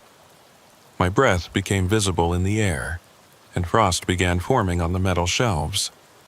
The specimen began to convulse, its preserved limbs twitching and jerking in ways that suggested something was fighting to animate them. The sounds it made grew louder, more desperate, cycling between human speech too distorted to understand and animal cries of distress. Obadiah selected one of the needles, threaded it with the shimmering thread, and began to sew. But he wasn't sewing the specimen, he was sewing the air around it. His needle passing through empty space, the thread remaining suspended as if he were embroidering reality itself. With each stitch, patterns became visible, geometric shapes hanging in the air, glowing faintly, connecting the specimen to points in the room that seemed to correspond to nothing physical. I watched, transfixed, as the patterns grew more complex, more dense. They looked almost like neural networks, branching pathways of connection drawn in light and thread. And at certain nodes in the network I could see them, the fragments Obadiah had described. They looked like tears in the air, places where the normal appearance of reality had been disrupted. And through those tears, I could see something moving. Not physical movement, but consciousness without form, awareness without housing, desperate and angry and afraid. Obadiah's needle moved faster, stitching the fragments, drawing them toward the specimen, weaving them into the pattern that would bind them to the preserved cat. But something went wrong. One of the fragments broke free from the pattern, pulling away from Obadiah's careful stitching. It hung in the air for a moment, a tear in reality that pulsed with frustrated awareness, and then it moved toward me. I felt it before it arrived, a cold pressure against my thoughts, something trying to push into my mind, seeking purchase, seeking embodiment. I stumbled backward, hitting the shelves behind me, and the fragment followed, relentless. I could feel it testing my boundaries, looking for weaknesses in my sense of self, trying to find a way in. And worst of all, I could understand it. I could feel its desperation, its terror of non-existence, its driving need to continue despite death, to persist in any form rather than dissolve into nothing. Obadiah shouted something in that ancient language, and his needle changed trajectory, stabbing toward the fragment that was assaulting me. The thread caught it, hooked it, and with a violent jerk, Obadiah pulled it back into the pattern, weaving it forcefully into the network surrounding the specimen. But in that moment of contact, when the fragment had touched the edges of my consciousness, I felt something transfer. Memories that weren't mine flooded through me. An elderly woman's memories, disjointed and fragmentary. The smell of lavender sachets in a dresser drawer. The sensation of arthritic pain in hands that once played piano with grace. The view from a window overlooking a garden. The moment of death, sudden and unexpected, heart simply stopping mid-beat. And then the decision, the choice to continue. To experience existence from a simpler perspective. To be reborn as something that knew only comfort and contentment rather than regret and pain. The flood of foreign memory receded as Obadiah completed his stitching, gathering all the fragments and binding them into the preserved specimen. The cat's body shuddered one final time, and then it was still. But still in a different way than before. Not the stillness of preserved death, but the stillness of sleep. Its chest rose and fell, though it possessed no lungs. Its ears twitched, though the muscles that would move them were long since dried and preserved. It had become something impossible, a vessel of continued consciousness wearing the form of death, awareness housed in tissue that should have been incapable of supporting it. The cat opened its eyes, those strange, aware eyes, and looked directly at me. And in that gaze, I saw recognition. The elderly woman, reassembled and rehoused, was in there. She was looking out through feline eyes, experiencing the world through a cat's sensory apparatus, thinking thoughts simplified and transformed by her new neural architecture. Obadiah sagged with exhaustion, his bandaged hands trembling from the effort of the work. He looked at the cat, at me, and then carefully wrapped the specimen again, tucking it gently back into his satchel. It's done. She's stable now, fully transferred. The fragments that escaped are bound. She'll sleep for several days as consciousness adapts to its new housing, and then she'll wake as what she chose to become. A cat, content and simple, free from the complexities that made her human life unbearable. He turned to me, studying my face with concern. You were touched by one of the fragments. I saw it make contact before I could pull it away. Are you experiencing any symptoms? Intrusive memories? Sensory distortions? The feeling that your thoughts aren't entirely your own? I wanted to deny it, to insist I was fine, but the elderly woman's memories were still echoing in my mind, fading now but unmistakably present. I felt things that aren't mine, memories from the client, from the woman whose consciousness you just transferred into that cat. Obadiah nodded gravely. That's the contamination I mentioned earlier, the danger of creating bridges between consciousnesses. Small portions can jump, can leave traces. Usually they fade over time, metabolized and forgotten like dreams. But sometimes they integrate, becoming part of your own memory structure. You'll carry a piece of that elderly woman for the rest of your life, Doctor. Her preferences might influence yours. Her fears might become your fears.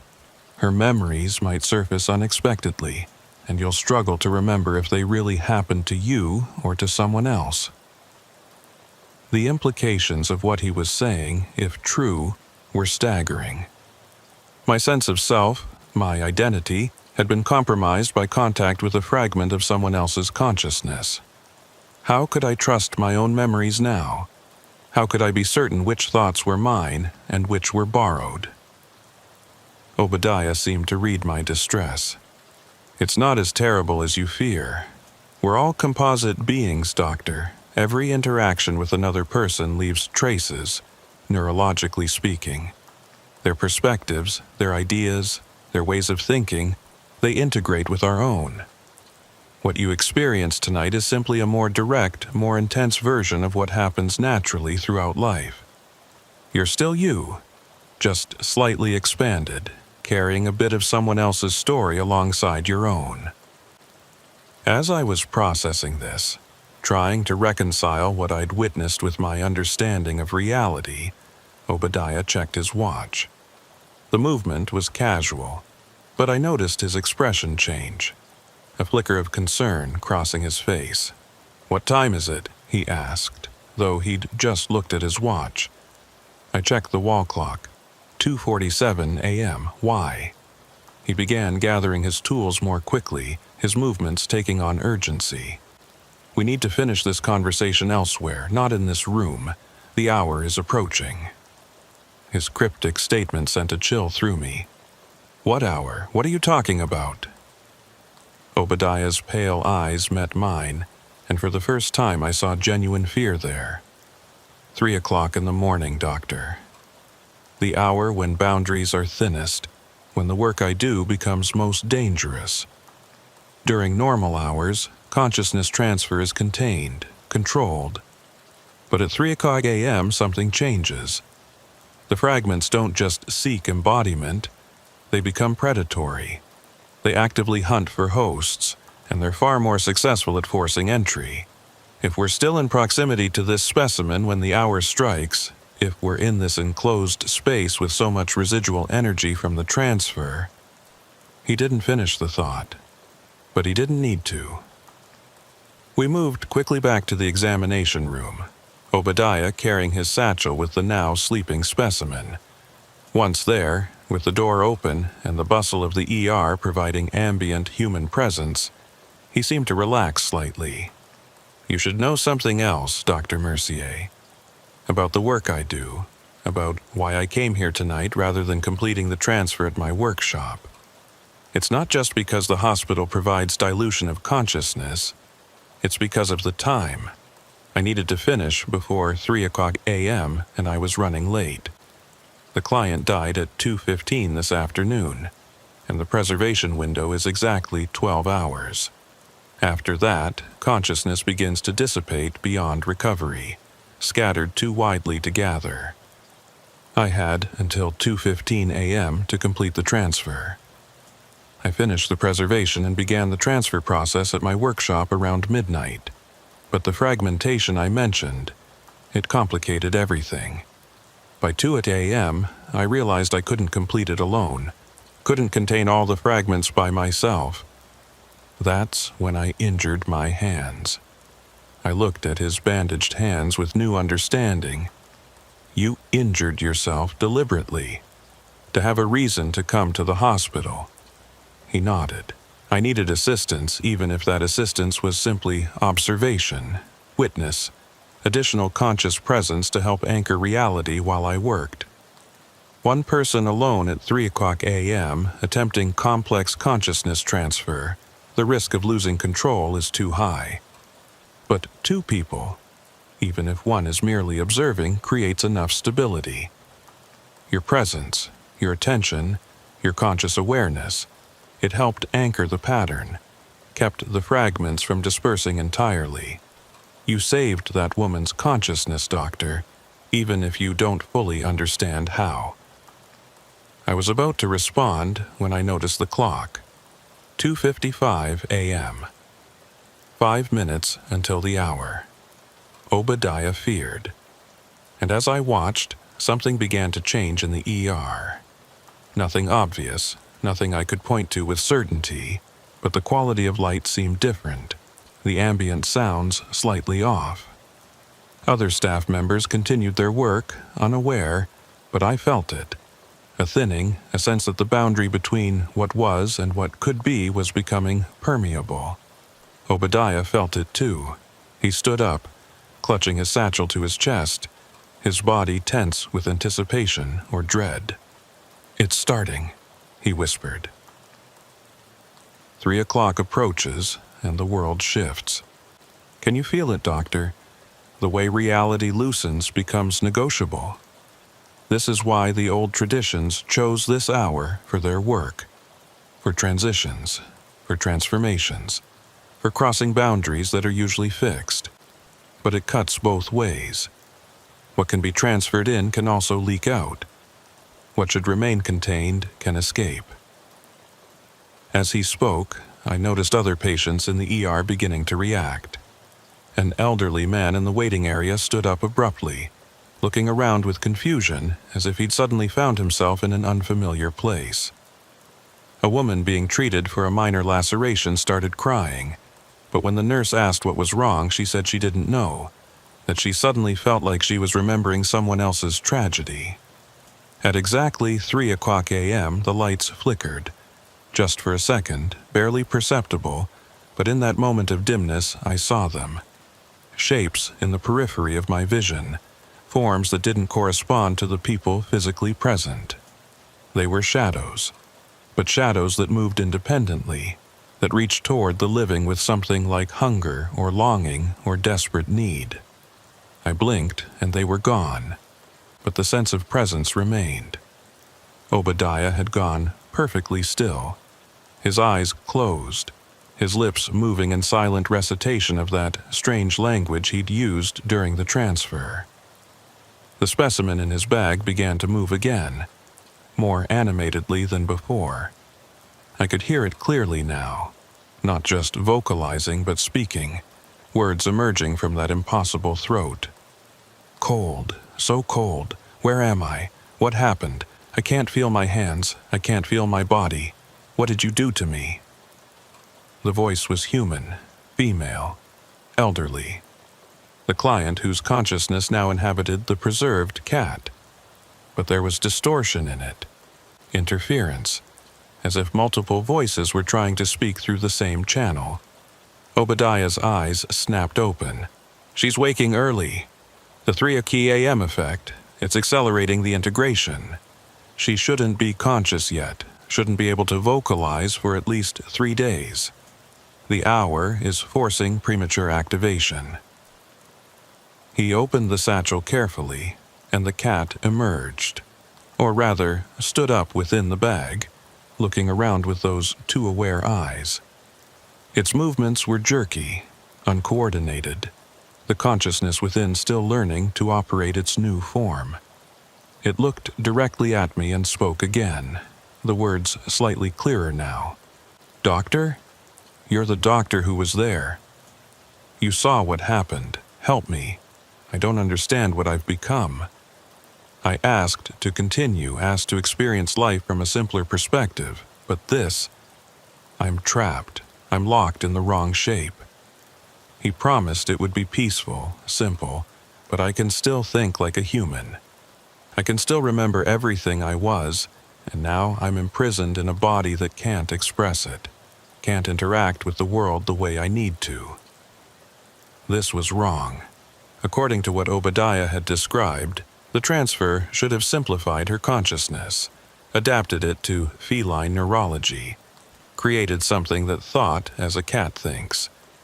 But whatever had happened at 3 a.m. had disrupted that process. She retained full human consciousness trapped in an animal form, aware of what she'd lost, but unable to return to it. The horror of that realization must have shown on my face, because Obadiah moved quickly, pulling the cat back into the satchel and closing it despite her vocal protests. "This is why I feared 3 a.m., he said grimly. "The hour doesn't just thin boundaries, it corrupts processes. What should have been clean integration became something else. She'll stabilize eventually, adapt over time, but for now, she's experiencing the worst of both states, human awareness with animal limitations." I felt sick. "You need to reverse it, transfer her back, let her die naturally, anything but leaving her like this." Obadiah's expression was pained. There is no reverse. The body she left behind was cremated per her instructions. She made all the arrangements before coming to me, ensuring there was no possibility of return. This is what she chose, what she paid for. The complication is unfortunate, but the contract is complete. She will adapt, eventually. Or she'll fragment again, and in that fragmentation perhaps find the simplification she sought. His callousness shocked me.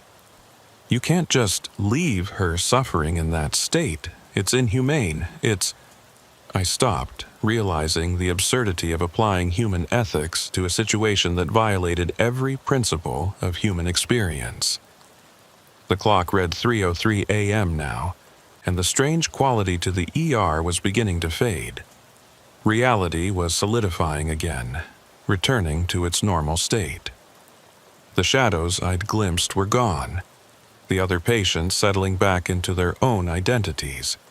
But the cat in Obadiah's satchel continued to speak in that distorted human voice, continued to beg for help I didn't know how to provide.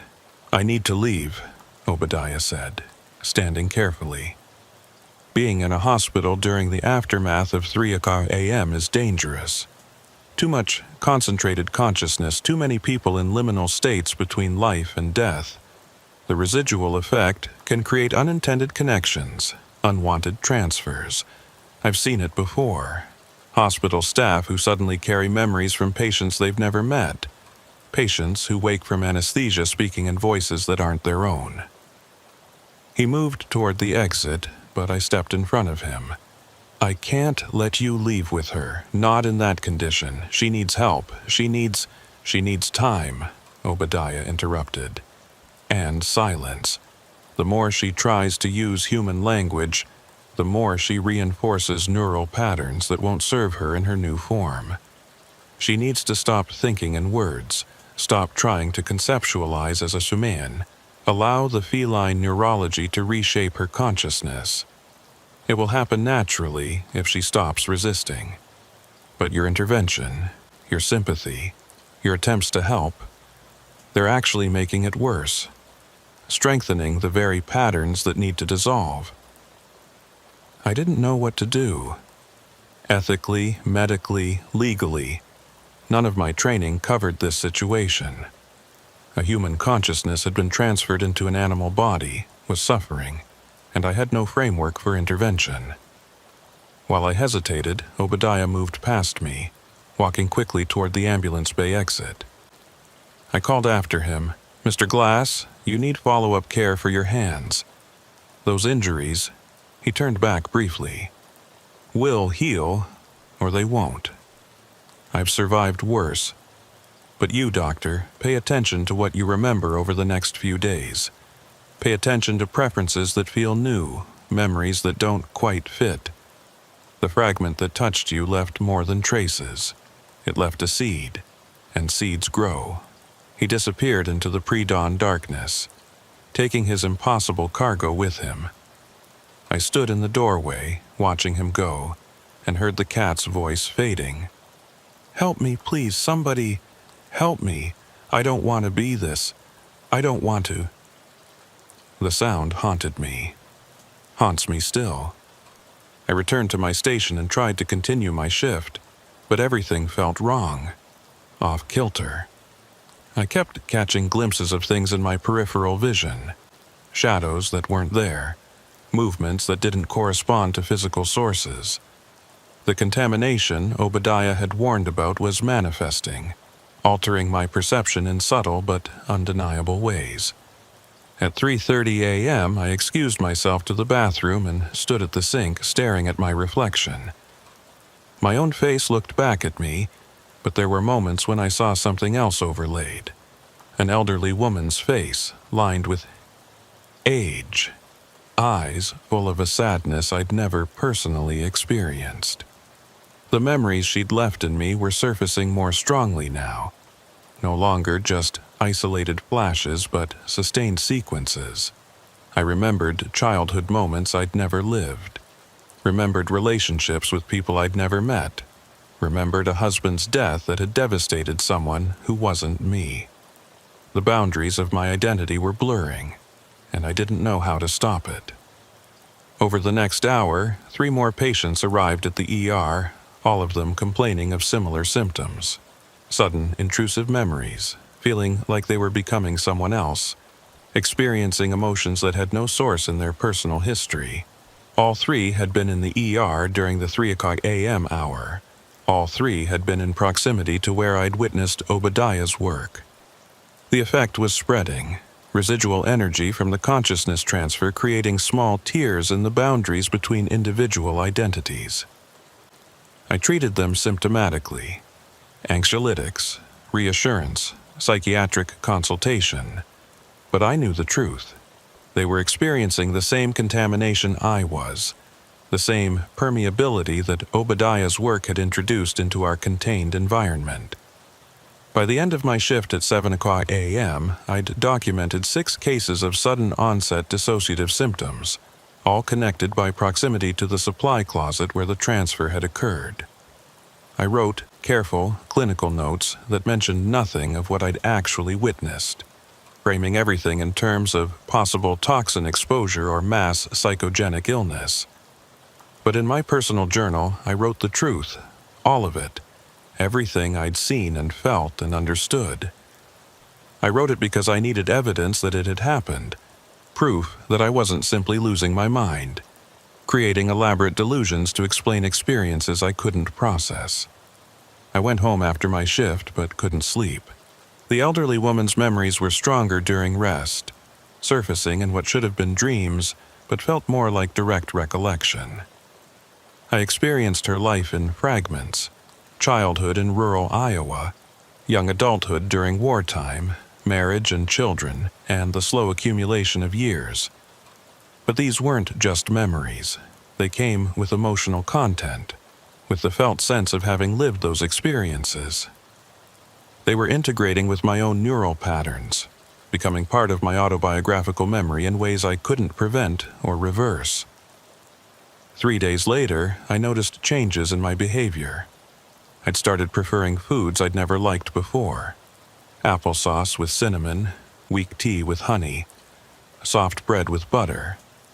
These were her preferences, the elderly woman's, and they'd become mine without conscious decision. I found myself humming songs from the 1940s, melodies I'd never learned but somehow knew perfectly. My handwriting was changing too, becoming more rounded, more feminine, incorporating flourishes that had never been part of my script. Small changes, perhaps, but accumulating, and each one represented a loss of my original self, a replacement with borrowed patterns. I tried to research Obadiah Glass, hoping to find him, to demand answers or reversal or at least explanation. But there was no record of him, no taxidermy business license, no address that led anywhere real, no online presence whatsoever. The intake form from his ER visit listed a phone number that was disconnected, an address that corresponded to an empty lot. It was as if he existed only during those liminal hours, only at 3 o'clock a.m. when boundaries were thin enough for his work to be possible, and dissolved back into unreality during normal daylight hours. But I found evidence of his clients. People who'd disappeared from normal life, missing person cases that had gone cold, individuals who'd simply vanished, leaving confused families and unanswered questions. And in almost every case, there were reports of the person being obsessed with animals in the months before their disappearance, spending excessive time observing wildlife, researching animal consciousness, expressing dissatisfaction with human existence and longing for simpler forms of being. They'd been preparing, I realized, getting ready for the transition, conditioning themselves to accept what Obadiah would do to them. One case particularly disturbed me. A professor of philosophy who'd written extensively about the hard problem of consciousness, about the possibility of minds existing in substrates other than human brains. He'd disappeared 5 years ago, and his last published paper argued that consciousness was substrate independent, that personal identity could theoretically persist through radical changes in physical housing. 3 months after his disappearance, his wife reported that a stray dog had appeared at their home, a dog that behaved oddly, that seemed to recognize her and respond to private jokes and intimate references that no normal dog should understand. She'd kept the dog for 2 years before it died of old age, and in her grief counseling sessions, she'd confessed to her therapist that she believed, truly believed, that the dog was her husband, transferred into animal form, trying to communicate his continued existence through behavior and recognition that transcended normal canine capacity. I found other stories like this, scattered across years and geography. Always someone disappearing. Always reports of animals behaving with uncanny intelligence or recognition. Always families torn between grief and the unsettling suspicion that their loved ones had chosen to continue in forms that couldn't speak, couldn't explain, couldn't maintain the relationships they'd left behind. Obadiah's work, I realized, wasn't isolated or occasional. He'd been operating for decades at least, facilitating transitions for people who chose consciousness over form, existence over identity, who were willing to sacrifice their humanity for the promise of continued experience in simpler, less troubled states. The question that haunted me was, how many? How many preserved animals around the world were actually vessels for transferred human consciousness?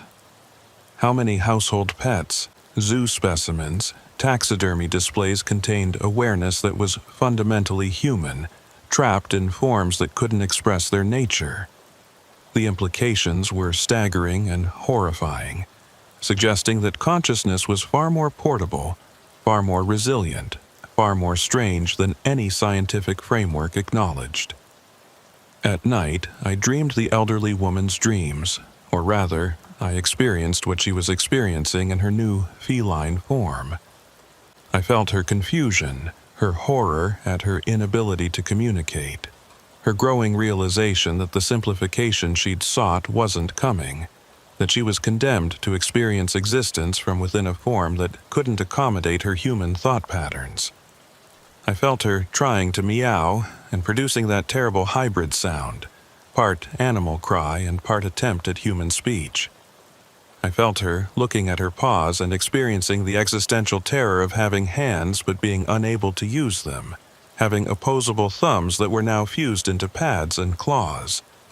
She was suffering, and through the connection the fragment had created, I was suffering with her. I returned to the hospital 2 weeks later for my next shift rotation, and immediately noticed something wrong. The supply closet where Obadiah had performed his work had been sealed off. Yellow tape across the door, a maintenance sign claiming it was temporarily closed for repairs. When I asked the day shift supervisor about it, she looked uncomfortable. There's been incidents. Staff reporting feelings of being watched in that area, seeing things that aren't there, experiencing sudden memory loss or confusion.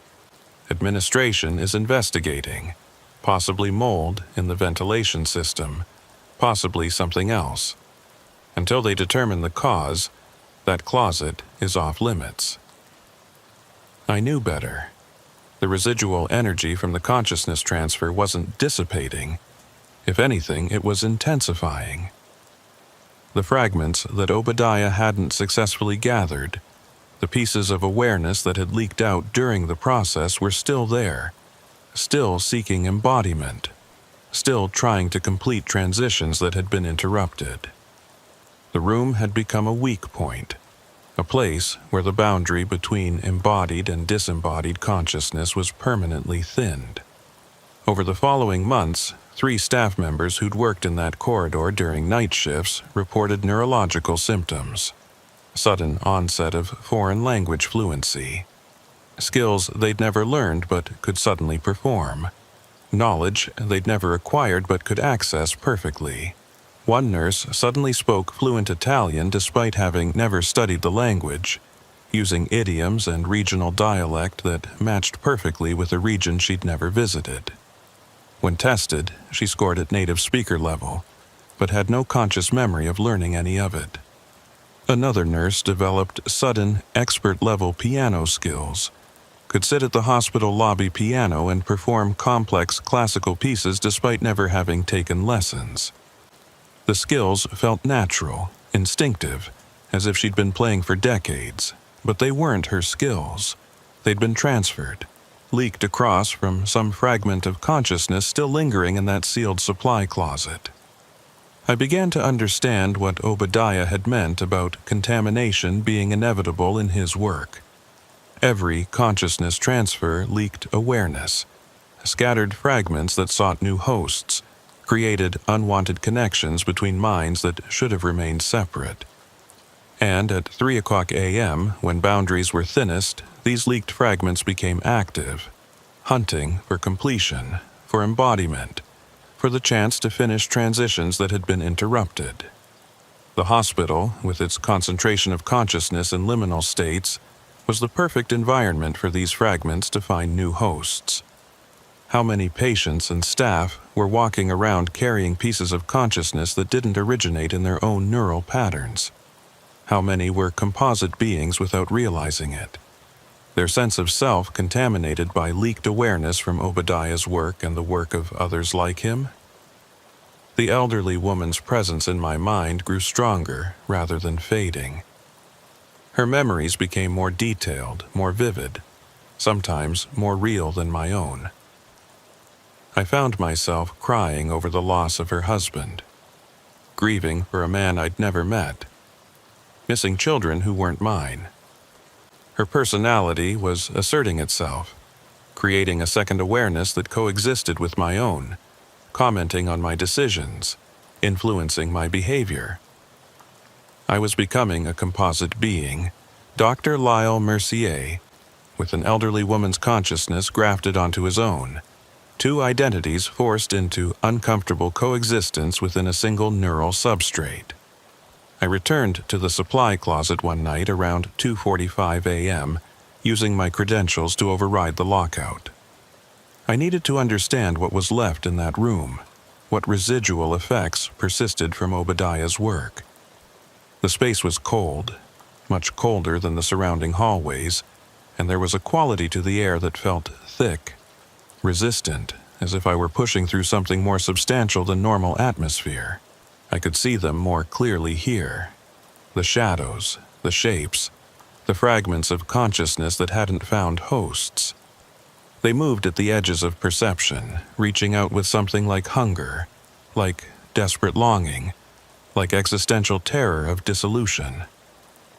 At exactly 3 o'clock a.m., they became fully visible. Dozens of them, maybe hundreds, fragments of human consciousness torn from their original contexts, unable to complete the transitions they'd begun, trapped in a state between embodiment and extinction. They surrounded me, and I felt them pressing against my mind, testing my boundaries, seeking entry, but I wasn't empty enough, wasn't receptive enough. My consciousness was already contaminated with the elderly woman's presence, already composite, and there was no room for additional fragments. They recoiled from me, frustrated, and turned their attention elsewhere, flowing out of the supply closet and into the hospital corridors, hunting for more suitable hosts among the patients in vulnerable states, among staff members whose consciousness was stretched thin by exhaustion or stress.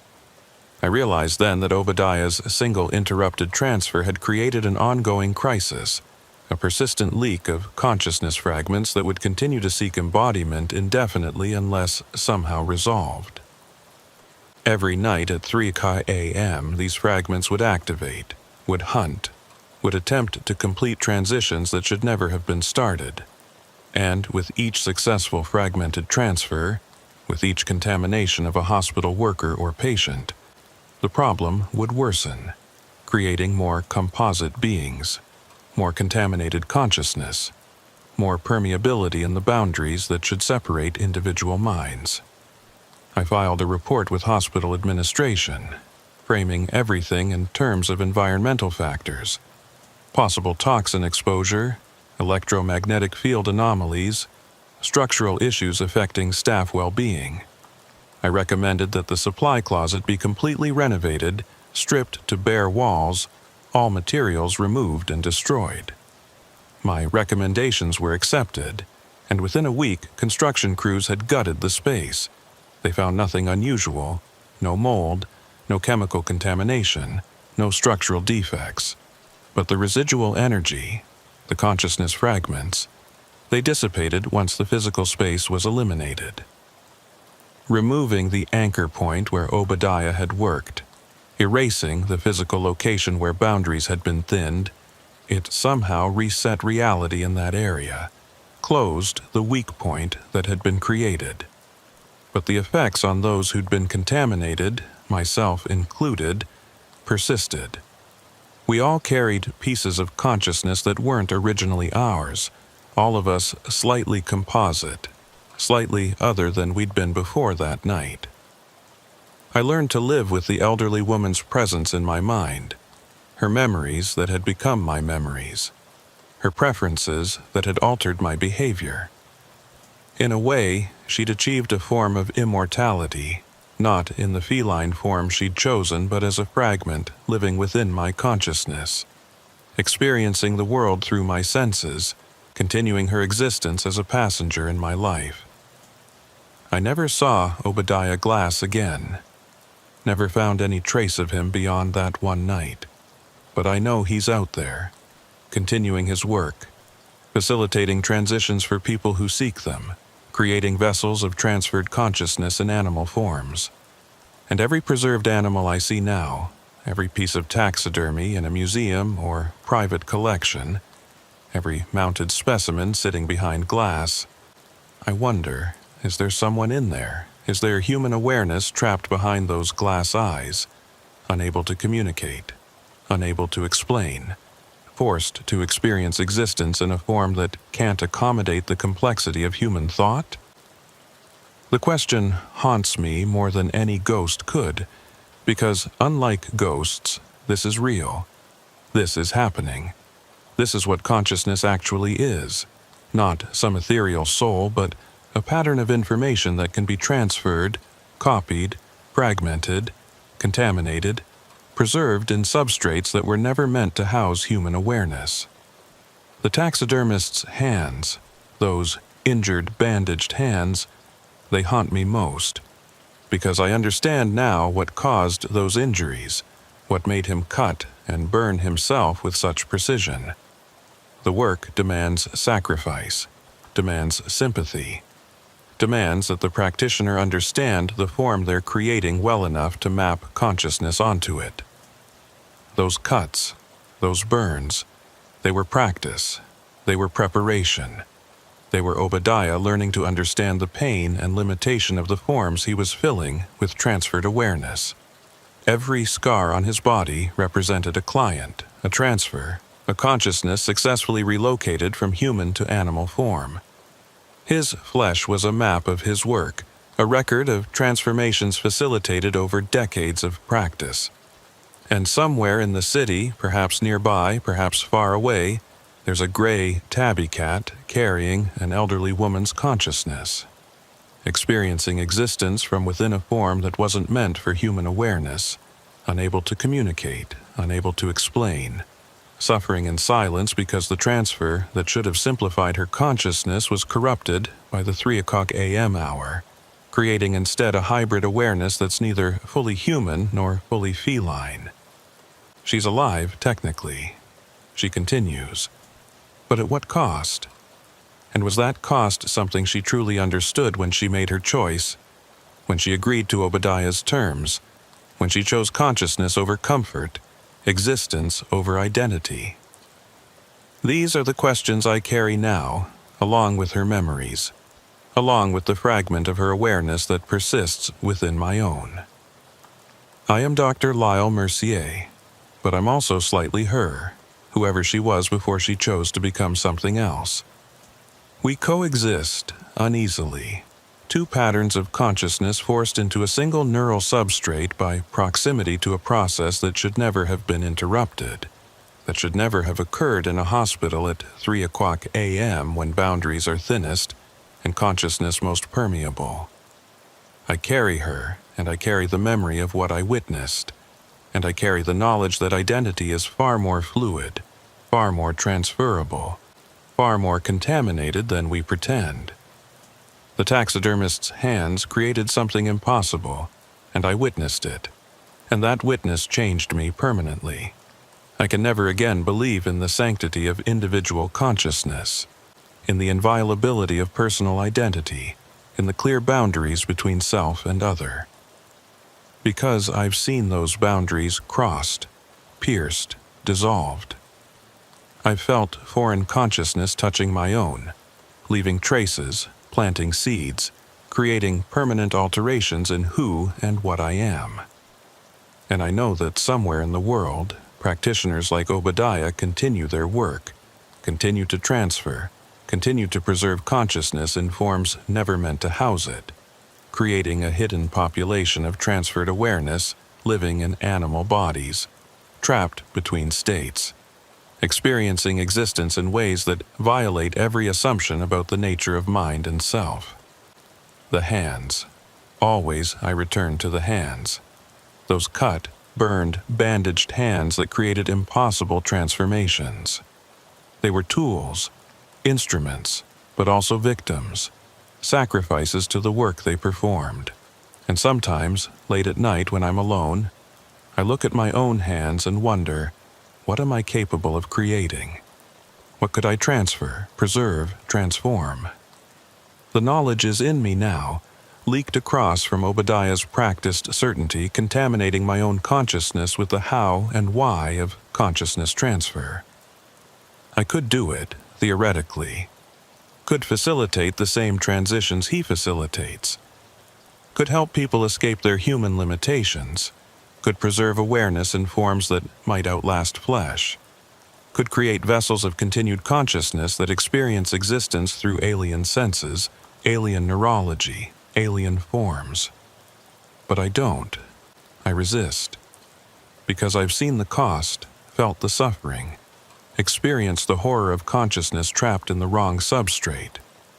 The elderly woman in the cat, her voice crying out for help in that impossible hybrid sound that haunts me more than any medical failure, more than any patient I couldn't save. Because I could have stopped it, could have refused to witness, could have called security immediately and had Obadiah removed before he completed his terrible work. But I didn't.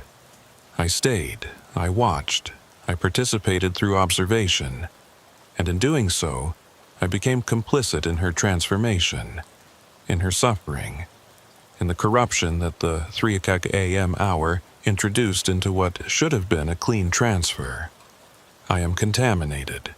We're all contaminated, everyone who was there that night, everyone who was in the ER during the 3 a.m. hour, when boundaries thinned and consciousness became permeable.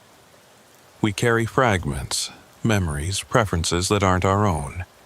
We're composite beings now, slightly other, slightly changed, permanently altered by proximity to work that shouldn't occur in hospitals, shouldn't occur anywhere that ordinary consciousness congregates. And we can never return to the comfortable ignorance we had before.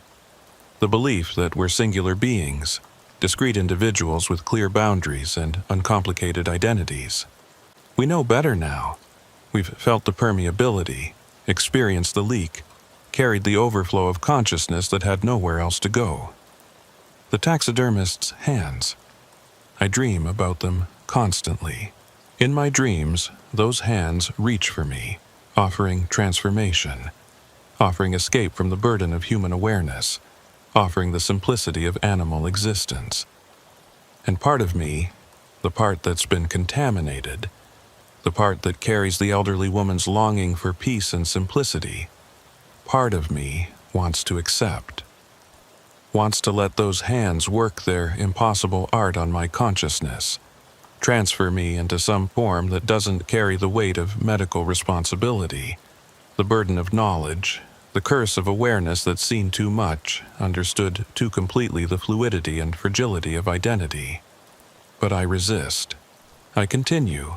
I work my shifts, treat my patients, carry my contaminated consciousness through the routines of ordinary life.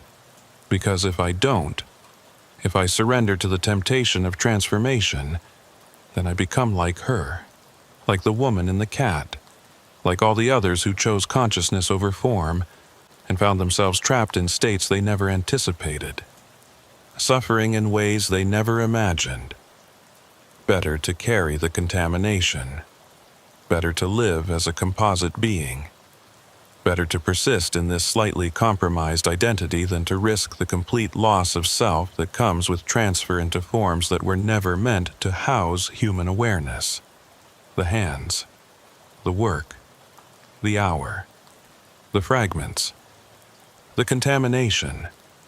These are what I carry now, what I'll carry until my own consciousness finally dissipates, scattered beyond recovery, lost to the same entropy that claims all patterns eventually.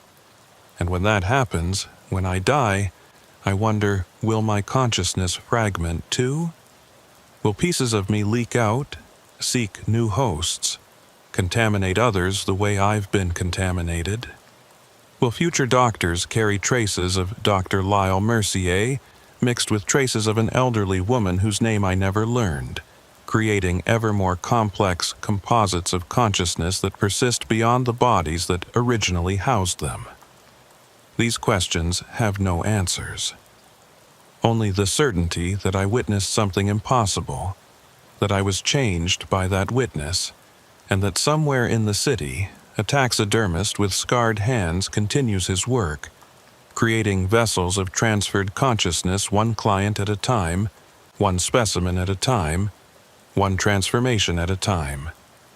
And at 3:00 a.m. every night, when boundaries are thinnest, his work becomes most dangerous, most likely to leak consciousness into spaces where it doesn't belong, most likely to create contamination in those who witness or assist, or simply exist in proximity to the impossible transformations he facilitates. The hands work, the consciousness transfers, the fragments leak, and we all become slightly other, slightly composite, slightly contaminated by exposure to techniques that should remain hidden, to knowledge that should stay secret, to awareness that violates every comfortable assumption about the nature of identity and self. This is what the taxidermist taught me. This is what I can never unlearn. This is what I carry, along with her memories, her preferences, her presence in my consciousness, permanent proof that we're never truly singular, never fully ourselves, always potentially permeable to the overflow of other minds, other patterns, other consciousness seeking continuation in any form that will have them.